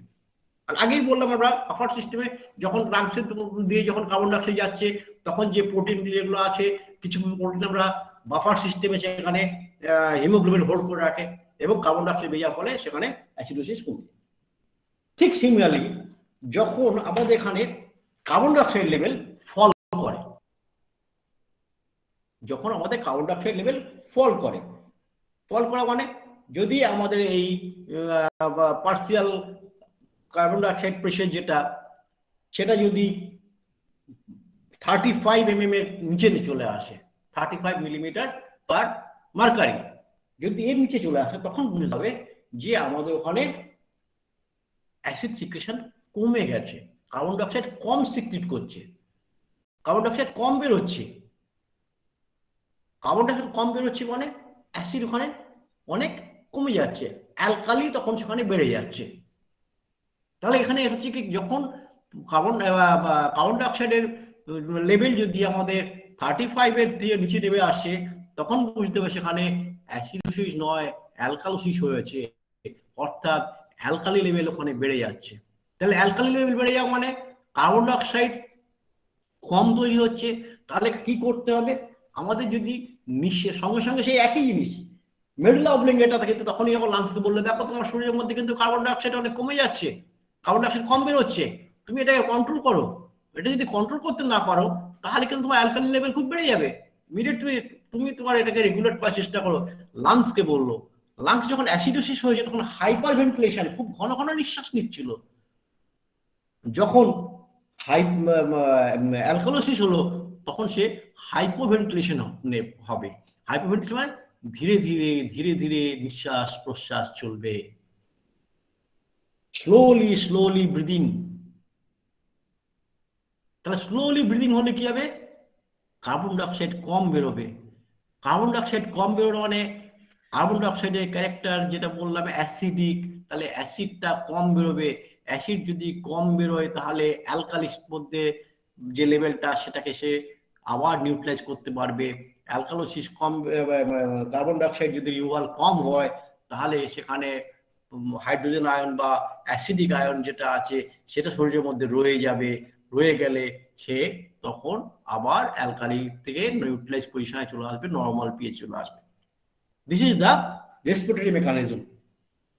তো আই হোপ যে আপনাদের আমি এই দুটো মেকানিজম, দুটো line of mechanism, first line of mechanism and second line of mechanism যেটা আছে ডিফেন্স মেকানিজম, আমি এই দুটোকে আজকে ক্লিয়ার করতে পেরেছি। আজকে আমি আর কিন্তু থার্ড লাইন অফ ডিফেন্স যেটা কিডনি সেটা আজকে পারবো না, কারণ এর সময় নেই। কারণ থার্ড লাইন অফ ডিফেন্স কিডনিটা একটু বড় ব্যাপার, একটু বড় ছবি টবি না আঁকলে এটাকে চিনতে হবে না। তাই হোপ যে আপনারা বোধহয় আমি যেটা পড়িয়েছি এতক্ষণ ধরে যা করলাম বোধহয় বুঝতে পেরেছেন। যদি কারো কোনো জায়গায় অসুবিধা থাকে সেটা বলুন। আর যেটা হচ্ছে যেটা আজকে আমি করতে করতে ছেড়ে দিলাম, আমি পরবর্তীতে সেটা ছবি টবিগুলো আবার কমপ্লিট করে দেবো। কোনো কারণে হয়তো টেকনিক্যাল ব্যাপার তো, এটা মাস্টার নই, আমি চেষ্টা করছি অনেকবার ধরে কিন্তু আসছে না। ঠিক আছে স্যারকে অনেক ধন্যবাদ, অনেক সুন্দর একটা আলোচনা হলো। যদি আমি একটু অনুরোধ করবো স্যারকে একটা, আচ্ছা সেটা হচ্ছে যে অ্যাসিডিটি বেড়ে গেলে, এই অ্যাসিডোসিস বেড়ে গেলে বা অ্যালকালোসিস যদি বেড়ে যায়, এটার মানে ক্লিনিক্যাল আমরা সিমটম কি পাবো সেটা একটু ছোট্ট করে যদি বলেন আমাদের জানা খুব জরুরি। হ্যাঁ, প্রথম হচ্ছে যদি আমাদের অ্যাসিডিক লেভেল যদি বেড়ে যায় আমরা ক্লিনিক্যাল সিমটম কি পাবো, একদম আমি যেটা প্রথমের দিকেই বলছিলাম যে আমাদের প্রথম হচ্ছে যদি অ্যাসিডিটি বেড়ে যায়, ব্লাডে যদি অ্যাসিড বেড়ে যায়, তাহলে আমার প্রথম সিমটম আসবে থার্স্ট খুব বেড়ে যাবে। আমার বাফার সিস্টেম ফেল করেছে, আমার ডিফেন্স মেকানিজম ফেল করেছে। ডিফেন্স মেকানিজম অটো ফাংশনিং করে, ডিফল্টিং ফাংশন, তাদেরকে সময় দিতে হয় না, তাদেরকে কাজ করতে বলা হয় না, তাদেরকে আমার নার্ভাস সিস্টেম সেটাই কাজ করাচ্ছে। ব্লাডের মধ্যে আমার যে বাইকার্ব গুলো আছে, যেটা বাইকার্বনেট যেটা আছে, ফসফেট যেটা আছে, সেটা তাদের ফাংশন করছে, কিন্তু কোনো কারণবশত যদি সে ফল করে, তার মানে আবার অ্যাসিডিক লেভেলটা বেড়ে গেছে, সেটাকে কন্ট্রোল করতে পারছে না ওই দুটো সিস্টেম, তখন রেনাল সিস্টেম সেখানে ফাংশন করছে না। যখন খুব বেশি বয়স হয়ে যায় তখন রেনাল সিস্টেম অনেক সময় ফাংশন করে না, ফল করে।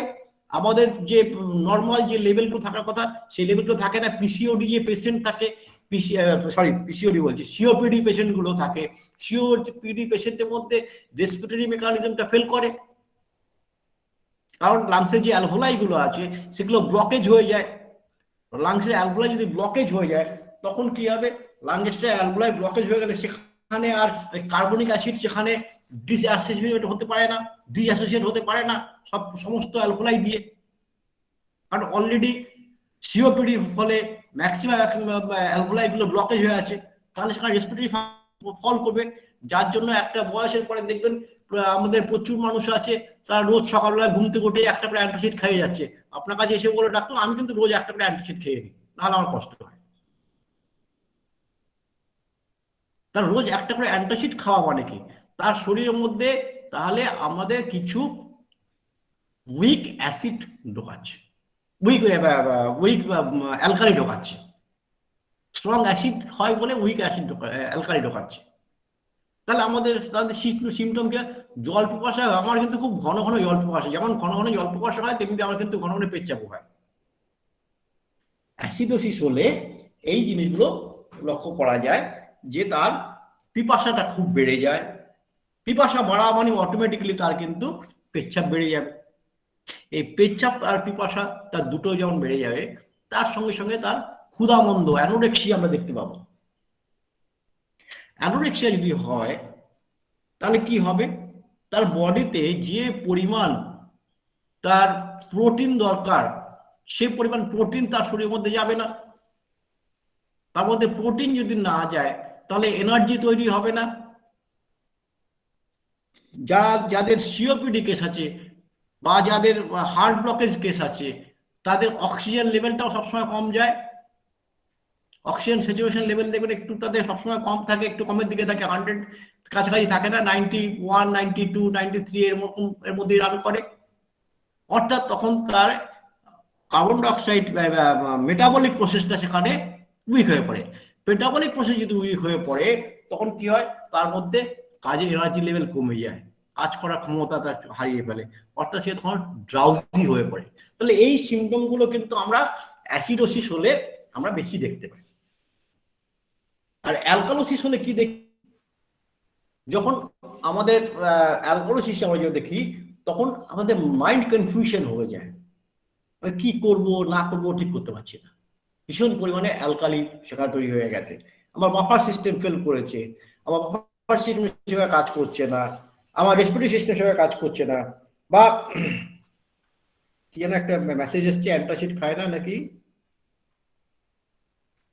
এখন অ্যান্টাসিড খায় না, সার্জেল, এটা জানি না সার্জেলটা কি বলতে পারবো না। লেমি অ্যান্টাসিড বলতে আমি যেটা বলতে চাইলাম যে এলোপ্যাথ ডক্টররা যেটা দেন সেটা হচ্ছে তাদেরকে একটা, আমি প্রোডাক্ট নেম বলতে পারবো না, পেন্টাপ্রাজোল, ওমিপ্রাজোল, রেমিপ্রাজোল, এই সমস্ত জিনিসগুলো তাদেরকে দেওয়া হয়।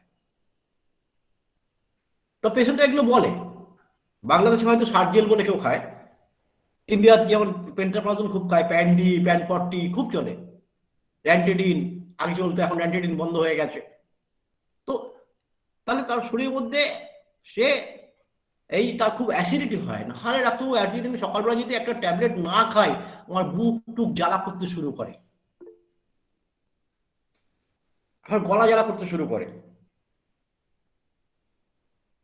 আমি যদি না খাই সারাদিন টিকতে পারি না, এত গলা জ্বালা করে, তার সঙ্গে যতই জল খাই না কেন আমার গলা জ্বালা কমতে থাকে না। তাহলে আমরা দেখতে পাচ্ছি অ্যাসিডিক যদি হয়, হ্যাঁ, যদি অ্যাসিডিক হয়, ভাই আমি কিন্তু এই এলোপ্যাথি সব ড্রাগের নাম জানি না, মোটামুটি বললেন, ধন্যবাদ। ওমিপ্রাজল গ্রুপের মেডিসিন, ঠিক আছে, ধন্যবাদ। হ্যাঁ, আমি জানি না কিন্তু সবকিছু, যেটুকু জানি সেটা বললাম। এই যে সিমটমগুলো পাওয়া যায়।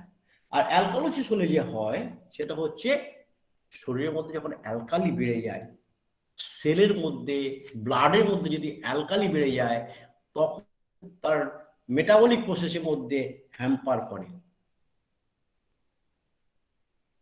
মেটাবলিক প্রসেসে হ্যাম্পার করার ফলে কি হয়, মাসেল টুইস্টিং হয়, মাসেল কন্ট্রাক্ট করে ফেলে। টুইস্টিং হওয়ার পর কি হয়, আবার খিচে ধরছে, আবার ছেড়ে দিচ্ছে, এই টুইস্টিং। তো এটা তার মেটাবলিক প্রসেসের জন্য হয়। এই যে টুইস্টিং করা, কিছুক্ষণ টুইস্টিং করলো, তার কন্ট্রাকশন রিডাকশন হতে হতে একটা সময় কি তার সেলগুলোর মধ্যে নামনেস চলে আসে।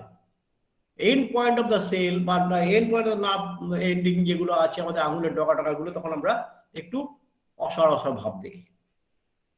এত কিছু ফলে কি হচ্ছে, ব্রেনের মধ্যে যেটা যাচ্ছে সেখানেও সে কিছুটা যখন হ্যাম্পার করছে অ্যালকালি গিয়ে, তখন কিছু কনফিউশন হয়ে যায়, কোনো সিদ্ধান্ত নিতে পারছে না, কোনো ঘোরের মধ্যে থাকে। এই ধরনের সিমটমগুলো আমরা এই অ্যাসিডোসিস বা অ্যালকালোসিস হলে আমরা দেখতে পাই। এছাড়াও আরো অনেক সিমটম আছে, সবকিছু আমার নিজেরও নলেজে নেই, আরো স্টাডি বা আরো পড়লে জানা যাবে। এইগুলো নর্মালি দেখা যায়। এবং যেটা হচ্ছে সবচেয়ে বড় জিনিস, এই দুটো যে ডিফেন্স মেকানিজম বললাম, বাফার মেকানিজম, বাফার সিস্টেম, আর হচ্ছে আপনার রেসপিরেটরি সিস্টেমের মধ্যে ওখান দিয়ে অ্যাসিড বেস ব্যালেন্সকে কন্ট্রোল করা, এই দুটোর পরে কিন্তু বারবার এটা কিন্তু আমাদের শরীরের মধ্যে থেকেই আছে। সে এই অ্যাসিড অ্যালকালি এগুলোকে নিয়ে এসে নিউট্রালাইজ করে ফেলছে, কিন্তু শরীর থেকে বের করে দিচ্ছে না। বাট কিডনি বা রেনাল সিস্টেম যেটা করে, সে শরীর থেকে এক্সক্রিয়েট করে দেয় পেচ্ছাপের মাধ্যম দিয়ে। যখন সে এক্সক্রিয়েট করে দেয়, অর্থাৎ হাইড্রোজেন আয়নটা আমার শরীরের মধ্যে ঘুরছিল, তাকে নিউট্রালাইজ করে দিচ্ছি, একবার তাকে উইক অ্যাসিড করে দিচ্ছি, একবার উইক বেস করে দিচ্ছি, বা অ্যালকালি করে দিচ্ছি, উইক বেস করে দিচ্ছি। কিন্তু যখন আমরা এক্সক্রিয়েটের সঙ্গে বের করে দিচ্ছি, আমার শরীরের মধ্যে থাকছেই না। That is the permanent solution. অর্থাৎ আমার শরীর থেকে যেটুকু এক্সট্রা ছিল সেটাকে হাইড্রোজেন আয়নগুলোকে এক্সক্রিয়েটের সঙ্গে বের করে, সে আর আমার ঘরে ফিরতে পারবে না। ঠিক আছে, সেইতে আমি নেক্সট ক্লাসে আমি ওইতে করাবো। তার আগে যেখান থেকে আমার ড্রয়িংটা বাকি ছিল আমি করিয়ে দিয়ে ওই ক্লাসটা করাবো। এবং ওটা একটাই ক্লাস হবে, ওটা একটু লম্বা, অনেকগুলো ড্রয়িং করে দিলে আপনাদের মাথার মধ্যে খুব, আমি আশা করি আপনাদেরকে এটা বোঝাতে পারবো ড্রয়িং দিয়ে। উইদাউট ড্রয়িং এটা বোঝানো মুশকিল। স্যার এই পুরো পার্টটা যদি একটা রাউন্ড শেপে আনা যায় স্যার, খুব ভালো বুঝতে পারতাম মনে হয়। মানে এই দুটো পার্ট যে শেখালেন, এটা যদি একটা রাউন্ড শেপের মধ্যে করানো যেত, একদিকে ছাড়ছে একদিকে নিচ্ছে, একদিকে ছাড়ছে একদিকে নিচ্ছে, তাহলে মানে আপনি তো দেখলেন ক্লাসটা, আপনি দেখলেন, আপনি নিশ্চয়ই আপনি নোট করেছেন, ঠিক আছে? হ্যাঁ স্যার, আপনি নিশ্চয়ই নোট করেছেন। তো আপনি এটাকে না একটা নিজে ড্রয়িং করুন, করে একটা করে আমাকে পাঠান, ঠিক আছে? চেষ্টা করবো। হ্যাঁ, চেষ্টা করুন, আপনি চেষ্টা করুন, চেষ্টা করে আমাকে পাঠান, তারপর আমি সেটা নিয়ে আমার কাজে লাগবো, ঠিক আছে? আর স্যার বলছি, সোডিয়াম পটাশিয়াম লবণ যে কমে যাওয়া, ওটা কি কিডনির পার্টে আসবে স্যার? সোডিয়াম পটাশিয়াম এটা কিন্তু দেখুন, এটা হচ্ছে একটা বড় জায়গা। আপনাদেরকে এটা আমি কি করে বলি, আপনি কোন ইয়ারের স্টুডেন্ট? স্যার আমি থার্ড ইয়ারের স্টুডেন্ট। আপনি সোডিয়াম পটাশিয়াম পাম্প সম্পর্কে জানেন? আমাদের সেলের মধ্যে যে প্রতিটা সেলের যে সেল মেমব্রেন আছে, সেল মেমব্রেনের মধ্যে যে পাম্প বসা এটিপেজ গুলো থাকে, সেই এটিপেজের কাজ হচ্ছে পাম্পিং। পাম্প করে সে কিছু আয়ন আমরা সেলের ভেতরে ঢোকায়, কিছু আয়ন সেল থেকে বাইরে বের করে দেয়। তার মধ্যে আমাদের সোডিয়াম পটাশিয়াম পাম্প আছে, সোডিয়াম হাইড্রোজেন পাম্প আছে, সোডিয়াম ক্লোরাইড পাম্প আছে, বিভিন্ন রকম পাম্প আছে। আবার লিকি চ্যানেল আছে, কিছু ভোল্টেজ গেটেড চ্যানেল আছে। এগুলো কিন্তু একটু ইলাবোরেট, এগুলো যদি না জানেন তাহলে কিন্তু খুব মুশকিল হয়ে যাবে। যখন যেটা প্রয়োজন তখন সেখানে বুঝিয়ে দেবো, নাহলে আপনাকে বেসিক থেকে পড়তে হলে কিন্তু অনেক গোড়ায় যেতে হবে। একটা সেল মেমব্রেনের মধ্যে কি আছে। হ্যাঁ, তার সেল মেমব্রেনের মধ্যে ফসফোলিপিড থাকে, ফসফোলিপিডের মধ্যখান দিয়ে তাতে কোনটা ফ্যাট সলিবল কোনটা ওয়াটার সলিবল, এর মধ্যে ডিফিউশন আছে, অসমোসিস আছে। আমার একটা সেলের মধ্যে যখন কোনো অক্সিজেন বা কার্বন ডাই অক্সাইড বা আপনার জল, সে সেল আর ব্লাডের মধ্যে তো একটা ফাঁকা থাকে। আমি বলে দিচ্ছি, ধরুন একটা সেল, এইটা একটা সেল আর এইটা ব্লাড, এইখান দিয়ে ব্লাড যাচ্ছে, এই ব্লাড থেকে সে সেলের মধ্যে ঢুকবে। কিন্তু ব্লাড থেকে সেলের মধ্যে ঢুকতে গেলে তার অবস্ট্রাকশন আছে। সেই অবস্ট্রাকশনটা কি, যে এখানে কিছু সেলের মেমব্রেন যেটা আছে, সেই সেলের মেমব্রেনের মধ্যে লিপিড আছে, ফসফোলিপিড দিয়ে এই সেল মেমব্রেন তৈরি আছে। তার মধ্যখান থেকে কিছু ছোট ছোট জায়গা আছে যেখান দিয়ে কিছু ফ্যাট সলিবল জিনিস যেতে পারে, কিছু ওয়াটার সলিবল যেতে পারে। কোনটা ফ্যাট সলিবল কোনটা ওয়াটার সলিবল। এবারে এখান দিয়ে কি যেতে পারে, যেগুলো গ্যাসীয় আছে, যেগুলো গ্যাস জাতীয় আছে, ওয়াটার আছে, সেইগুলো এখান দিয়ে উইদাউট অবস্ট্রাকশন চলে যেতে পারে। যদি সে এখান দিয়ে যেতে না পারে তাহলে কাউকে একটা অবলম্বন করে যেতে হয়। কাকে অবলম্বন করে, বাইন্ডিং হয়, লাইগেন্ড বলে একটা জিনিস আছে, যে লাইগেন্ড সেটা একটা ফসফোলিপিডের মধ্যখান দিয়ে যায়। এবার এই জিনিসগুলো যদি তোকে বোঝাতে হয় কি এইভাবে যাতায়াত করতে পারে না, তাহলে আমার পক্ষে ওইভাবে বোঝানো মুশকিল, বেস থেকে জানতে হবে। ঠিক আছে, তো যেটা বলছিলাম, এই পাম্পিং সিস্টেমের মাধ্যম দিয়ে আমাদের সবসময় আয়নগুলো যাতায়াত করে। এবারে আমাদের সেল কি থাকে, আমাদের সেলের দুটো অ্যাকশন আছে, একটা রেস্টিং মেমব্রেন আর একটা অ্যাকশন। রেস্টিং মেমব্রেন আমরা পোটেনশিয়ালিটি যখন বলি, রেস্টিং মেমব্রেন পোটেনশিয়াল আছে, অ্যাকশন পোটেনশিয়াল আছে। রেস্টিং মেমব্রেন পোটেনশিয়াল কখন, আমাদের যখন প্রত্যেকটা সেল রেস্ট কন্ডিশনে থাকে, অর্থাৎ তাকে কোনো রকম স্টিমুলেট করা হয় না, তাকে যখন চার্জ করা হয় না, তখন সে কিন্তু রেস্টিং পজিশনে থাকে। এবং রেস্টিং পজিশন হচ্ছে কি নেগেটিভ মাইনাস মিলিভোল্টে থাকে। মাইনাস কত মিলিভোল্ট, বিভিন্ন সেল, বিভিন্ন জায়গার সেল বিভিন্ন মাইনাস মিলিভোল্টে থাকে। নর্মাল সেলের মধ্যে দেখা যায় বেশিরভাগই 90 to 95 মিলিভোল্ট, মাইনাস 90 to 95 মিলিভোল্টের মধ্যে রেস্টিং থাকে। কার্ডিয়াক মাসেল রেস্টিং থাকে কোথায়, সেখানে কার্ডিয়াকের মধ্যে এসএ নোডের মাসেল, এসএ নোড যেটা আছে, সাইনো আর্টেরিয়াল নোড বলি যেটাকে, তার একটা স্পেশাল টিস্যু যেটা সেই হার্টের মধ্যে, যেটাকে আমরা বলি স্পেসমেকার, হার্টের স্পেসমেকারটা হচ্ছে সাইনো আর্টেরিয়াল নোড। এই সাইনো আর্টেরিয়াল নোডের রেস্টিং মেমব্রেন পোটেনশিয়াল হচ্ছে 60 to 65। তো এই রেস্টিং মেমব্রেন পোটেনশিয়াল যখন চার্জ হয়, যখন কোনো হরমোনাল চার্জ হতে পারে, কোনো সেল, পাশের সেল থেকে কোনো আয়ন এসে তাকে চার্জ করতে পারে, তখন সে স্টিমুলেট হয়ে যায়। তখন সে স্টিমুলেট হলে তখন সে ডিপোলারাইজ হয়। আমরা যখন ডিপোলারাইজেশন করবো, যখন আমরা এখানে ইসিজি ক্লাস করবো, তখন আপনারা এই জায়গাগুলো বুঝতে পারবেন। তাহলে কিন্তু একসঙ্গে সবগুলোকে জায়গায় গেলে বুঝতে পারবেন না। রেস্টিং মুভমেন্ট পোটেনশিয়াল আমাদের শরীরে যত সেল আছে, সমস্ত সেলই কিন্তু রেস্টিং মুভমেন্ট পোটেনশিয়ালে থাকে। কিন্তু অ্যাকশন পোটেনশিয়ালে শুধুমাত্র নার্ভ সেল, কার্ডিয়াক সেল এবং স্মুথ মাসেল থাকে।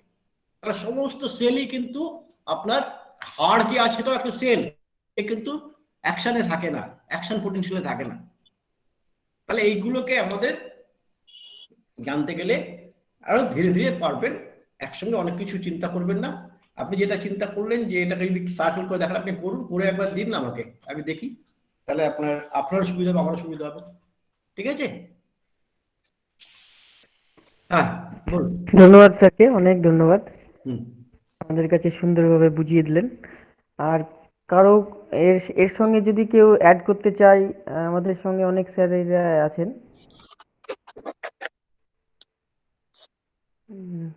আচ্ছা, ডক্টর নীলকমল বর্মন স্যার, আপনি যদি কিছু অ্যাড করেন এর সাথে। ডক্টর অজয় দাস স্যারকে অনন্ত ধন্যবাদ, যে উনি আমাকে আমার ছোটবেলাটাকে ফিরিয়ে দিলেন। ছোটবেলা মানে ছাত্র অবস্থায় আর কি। নমস্কার। নমস্কার। এখানে সত্যি কথা বলতে কি, আমি মুগ্ধ হয়ে শুনছিলাম। আমি কেমিস্ট্রিতে একটু কাঁচা সেটা সবাই জানে, আর আমি পিছনের বেঞ্চেরই ছাত্র থাকি, আর সুবোধ বালকের মতো আমি শুনে যাই এই জায়গাটাতে। তো আজকে কোনো প্রশ্ন করব না, পরের দিনের জন্য একটা প্রশ্ন করব, সেটা একটু হিন্টস দিয়ে রাখছি, কারণ যদি বাই চান্স না থাকতে পারি, সেটা হচ্ছে এই ফিজিওলজিটাকে আমরা কি কখনোই কাজে লাগাতে পারবো না? আমার প্রশ্নটা একটু ভাববেন স্যার। আমি জানি হোমিওপ্যাথিতে সবাই বলবে যে না, আমরা হোমিওপ্যাথিতে সেটাই করব যেটা আমরা সিস্টেমেটিক ভাবে পাবো। আমি একটু আগ বাড়িয়ে বলছি, এই ফিজিওলজিটা কি আমরা কি কখনো কাজে লাগাতে পারবো না? এই বাফার সিস্টেমটাকে, বা অ্যাসিড বেসের যখন কোনো ডিফারেন্স কিছু হচ্ছে, বা পিএইচ যখন গন্ডগোল হচ্ছে, এই জায়গাটাকে যদি আমরা কখনো মেকানিজমটাকে কাজে লাগাতে পারি, আমার মনে হয় যে বোধ আমরা বোধ একটু দ্রুত উম মানে পাবো রেজাল্ট। তার চেয়ে বড় ব্যাপার হচ্ছে যে আমাদের চিন্তা ভাবনাটাকে আরেকটুখানি এগিয়ে নিয়ে যেতে পারবো, যেটা আমাদের খুব দরকার পড়ে। হয়তো এটা খুব কন্ট্রাডিক্টরি অনেকে ভাবতে পারেন, কিন্তু আমাদেরকে তো ভাবতে হবে অনেক কিছু, না? সেই জন্য আমি স্যারকে রিকোয়েস্ট করব, যদি কখনো এখান থেকে কোনো উত্তর বেরিয়ে আসে, যদি সেটা আমাদের মাঝখানে বিতরণ করে দেন। আর কেমিস্ট্রি ক্লাসে আমি সবসময় একটু পিছনে বসে থাকি, আজও স্যার আমি পিছনেই বসে আছি, তবে আপনাকে অজস্র ধন্যবাদ। এইভাবে যে বিশ্লেষণ করা যায় অনেকদিন পর আমি কিন্তু শুনলাম, আমার খুব ভালো লাগলো স্যার। ধন্যবাদ নীলকর স্যারকে, অসংখ্য ধন্যবাদ। যেটা উনি বললেন যে আমরা এই ফিজিওলজিটাকে আমাদের হোমিওপ্যাথির মধ্যে যদি আনতে পারি, কিভাবে আমরা এই কোন আঙ্গিকে দেখবো? আমরা দেখুন, আমরা কিন্তু প্রত্যেকেই এটাকে ইউজ করছি, কিন্তু আমরা জানি না, যে আমরা এই ফিজিওলজিটাকে কাজে লাগাচ্ছি। কখন? আপনি যখন কোনো একটা অ্যাসিডিক পেশেন্ট খুব আপনার কাছে ছটপট ছটপট করছে, গলা জ্বালায় মরে যাচ্ছে, আমি তার সাইন সিমটম কিচ্ছু দিচ্ছি না, সে প্রচন্ড তার অ্যাসিড হয়েছে, তাকে আমি কি দিই না? আমাদের কলিগরা দেন না রোবিনিয়া দিই না আমরা তখন তার কারণ কেস টেকিং করিনি কিছু, তার একটা শুধু এই সিমটমের উপর রোবিনিয়া দিয়ে দিলাম, কিন্তু সেই মুহূর্তের জন্য তার এই অ্যাসিডোসিসটাকে নিউট্রালাইজ করে। আমরা আইরিস ওয়ার্ডস দিই না, যখন দাঁত টক হয়ে যাচ্ছে সে বলছে, আমরা ইউজ করি না। তো আমরা করি, কিন্তু আমরা জানি না এর পেছনে ব্যাকগ্রাউন্ডে ফিজিওলজিটা কি আছে। আমি মনে করি তাই আমরা জানি না বলে এটা বলি। আমরা প্রত্যেকটা মুহূর্তে কিন্তু প্রত্যেকটা মানুষ ফিজিওলজির সঙ্গে জড়িয়ে, প্রত্যেকটা প্রাণী ফিজিওলজির সঙ্গে জড়িয়ে, অ্যানাটমির সঙ্গে যেমন জড়িয়ে গঠন, structural is functional is physiology. Normal ফাংশনালটাই আমাদের ফিজিওলজির মধ্যে পড়ি, এই নর্মাল থেকে যখন বেরিয়ে যাই তখনই abnormal condition is disease condition থেকে যখন নর্মাল কন্ডিশনে নিয়ে আসতে হবে, অর্থাৎ আমার নর্মাল ফিজিওলজিক্যাল স্টেজে নিয়ে আসতে হচ্ছে। তাহলে নর্মাল ফিজিওলজিক্যাল স্টেজে আনতে গেলে নর্মাল জিনিসটাকে আমি জানতে হবে। আমি অ্যাবনর্মাল যখন তার সাইন সিমটম নিচ্ছি, আপনি কিন্তু প্রত্যেকটা ক্ষেত্রেই আমরা ফিজিওলজিকে ইউজ করি। ফিজিওলজিকে আমরা অনেকে মানি না যে আমরা শুধু সাইন সিমটম। আপনি সাইন সিমটম নিচ্ছেন, আপনি অবজেক্টিভ সিমটম নিন, আপনি সাবজেক্টিভ সিমটম নিচ্ছেন হোমিওপ্যাথিক্যালি, অবজেক্টিভ সিমটম নিন, প্যাথোলজিক্যাল রিপোর্ট নিন, আপনি রেডিওলজিক্যাল ফাইন্ডিংস নিন, দেখুন ফিজিওলজি পান কিনা। যখনই পাচ্ছেন আপনি প্যাথোলজিক্যাল রিপোর্ট অ্যাবনর্মালিটি, তখনই আপনি ফিজিওলজিতে আসছেন। কারণ যখনই আপনি অ্যাবনর্মালিটি হচ্ছে, আপনার নর্মাল লেভেল থেকে চলে যাচ্ছে, নর্মাল ফিজিওলজিক্যাল কন্ডিশন থেকে চলে যাচ্ছে বলে সে অ্যাবনর্মাল হচ্ছে।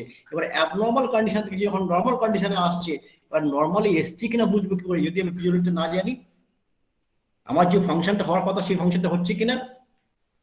আমি যদি ফিজিওলজিটা না জানি যে আমার পিএইচ লেভেলটা 7.4 হওয়া দরকার, আমার সব কিছু সাইড সিমটম চলে গেছে, পিএইচ লেভেল 6.5 আছে, আপনি কি বলবেন সে সুস্থ হয়েছে?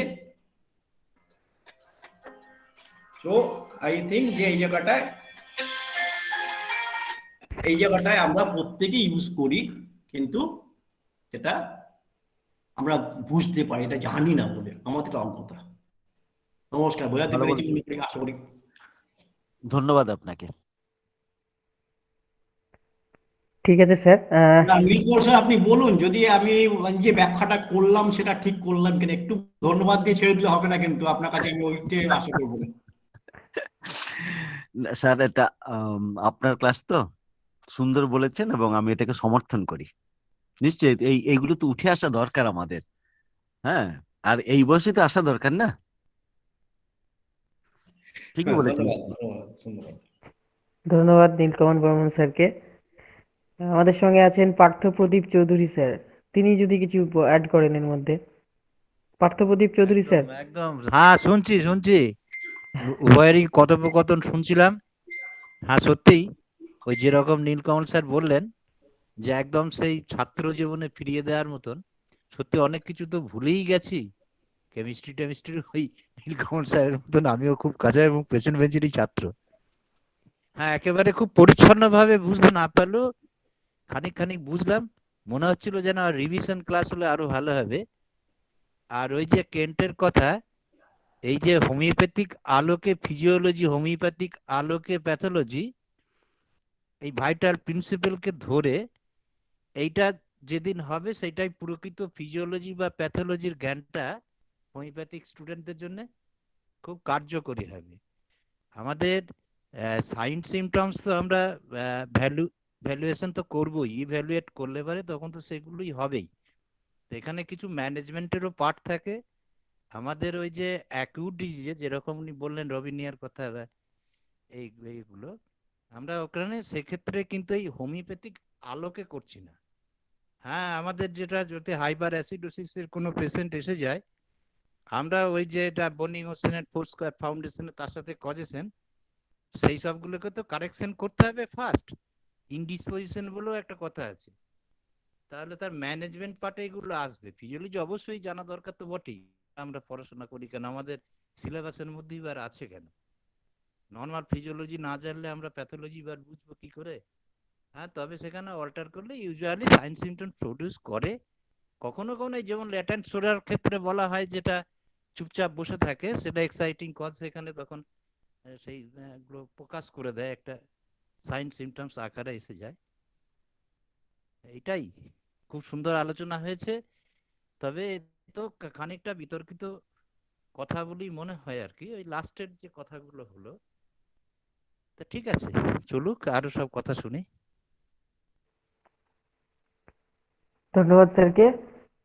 আমি অমরনাথ চক্রবর্তী স্যারের কাছে চলে যাব। হ্যাঁ, বিশেষ কিছু বলার নেই আমার। ব্যাপার হচ্ছে যে আমার মূল উদ্দেশ্যটা হচ্ছে কি যে আহ, একজন ভালো হোমিওপ্যাথ হতে গেলে তো মেডিকেল সায়েন্সের উপর তার একটা মোটামুটি সার্বিক একটা দখল থাকা দরকার। আমি স্পেশালিস্ট হওয়ার কথা বলছি না, আমি সার্বিক একটা দখল না থাকলে কিন্তু আমরা অনেক জায়গায় আটকে যাব। এবং আমাদের বর্তমান যুগে এই যে স্যার যেমন বলছে পিএইচ লেভেলটা 6-এর কাছে চলে আসলো কি 5-এর কাছে চলে আসলো, দেখছি পেশেন্ট ভালো আছে। সে যে আমরা সে আর্নিকা ভেবে বসে রইলাম, যে পেশেন্ট টিউবারকুলাম ভেবে বসে রইলাম, যে না যখন তার সিরিয়াস অবস্থা থাকে তখন সে বলে আমি ভালো আছি। কিন্তু তখন এইগুলো যদি না জানি, তাহলে পেশেন্টটা যদি কোনো গন্ডগোল হয়ে যায়, কেতা সুরক্ষার একটা ব্যাপার আছে, তো এটা তো একটা ভয়ের জায়গা আছে। একজন হোমিওপ্যাথি ডাক্তারকে যদি কেতা সুরক্ষায় ফেলে দেওয়া হয়, তারপর খুব কপালে দুঃখ আছে সেটাকে ম্যানেজ করা আর কি। কারণ আমাদের এগুলো জানতে হবে, এই পেশেন্ট অনেক সময় জানতে চায়। অনেক পেশেন্ট আছে আজকে নেট নেট ঘেটে ঘেটে তারা এমন তৈরি হয়ে গেছে যে এমন এমন বেয়ারা প্রশ্ন করবে যে তার উত্তর দেওয়া মানে কালঘাম ছুটে যাবে। এখন আপনি যদি কিছু না বলতে পারেন, হয়তো আপনি সিলেকশন ঠিক করলেন, পেশেন্টটা তো আপনার উপর আস্থা নেই, সে দ্বিতীয়বার আর আসবে না। এবার যদি কপাল গুনে যদি মিরাকেল রেজাল্ট হয়ে যায়, তখন সে ঠেলায় পড়ে আসবে। হ্যাঁ ঠেলায় পড়ে আসবে, কিন্তু সেটা তো স্বাভাবিক অবস্থা নয়। অন্তত আমাদের তো প্রাইমারি কথাটা বলতে হবে। প্রাইমারি কথাটা বললে পরে তখন আমার একটা দুটো সুবিধা আছে। একটা হচ্ছে প্রাইমারি কথাটা আমরা বললাম, বলার পর আমরা হোমিওপ্যাথির এডুকেশনে যেন তাকে আরো ফার্দার কিছু বলতে পারি, যে হোমিওপ্যাথির ক্ষেত্রে কিছু কিছু জায়গায় কিভাবে আমরা ভাবনা চিন্তা করি সেগুলো বলতে পারি, তবে তো মানুষ নেবে। আর মানুষকে যদি আমরা রিলিফ না দিতে পারি, হ্যাঁ, বিশেষ করে যে কোনো সে ক্রনিক কেসই বলুন, মেন্টাল অ্যাকুট কেসই বলুন, রিলিফ তো একটা চাইবে। রিলিফটা এখন নীতিমাফিক হবে কিনা সে তো আমাদের বিচার্য বিষয়, রোগীর কাছে তো সেটা নয়।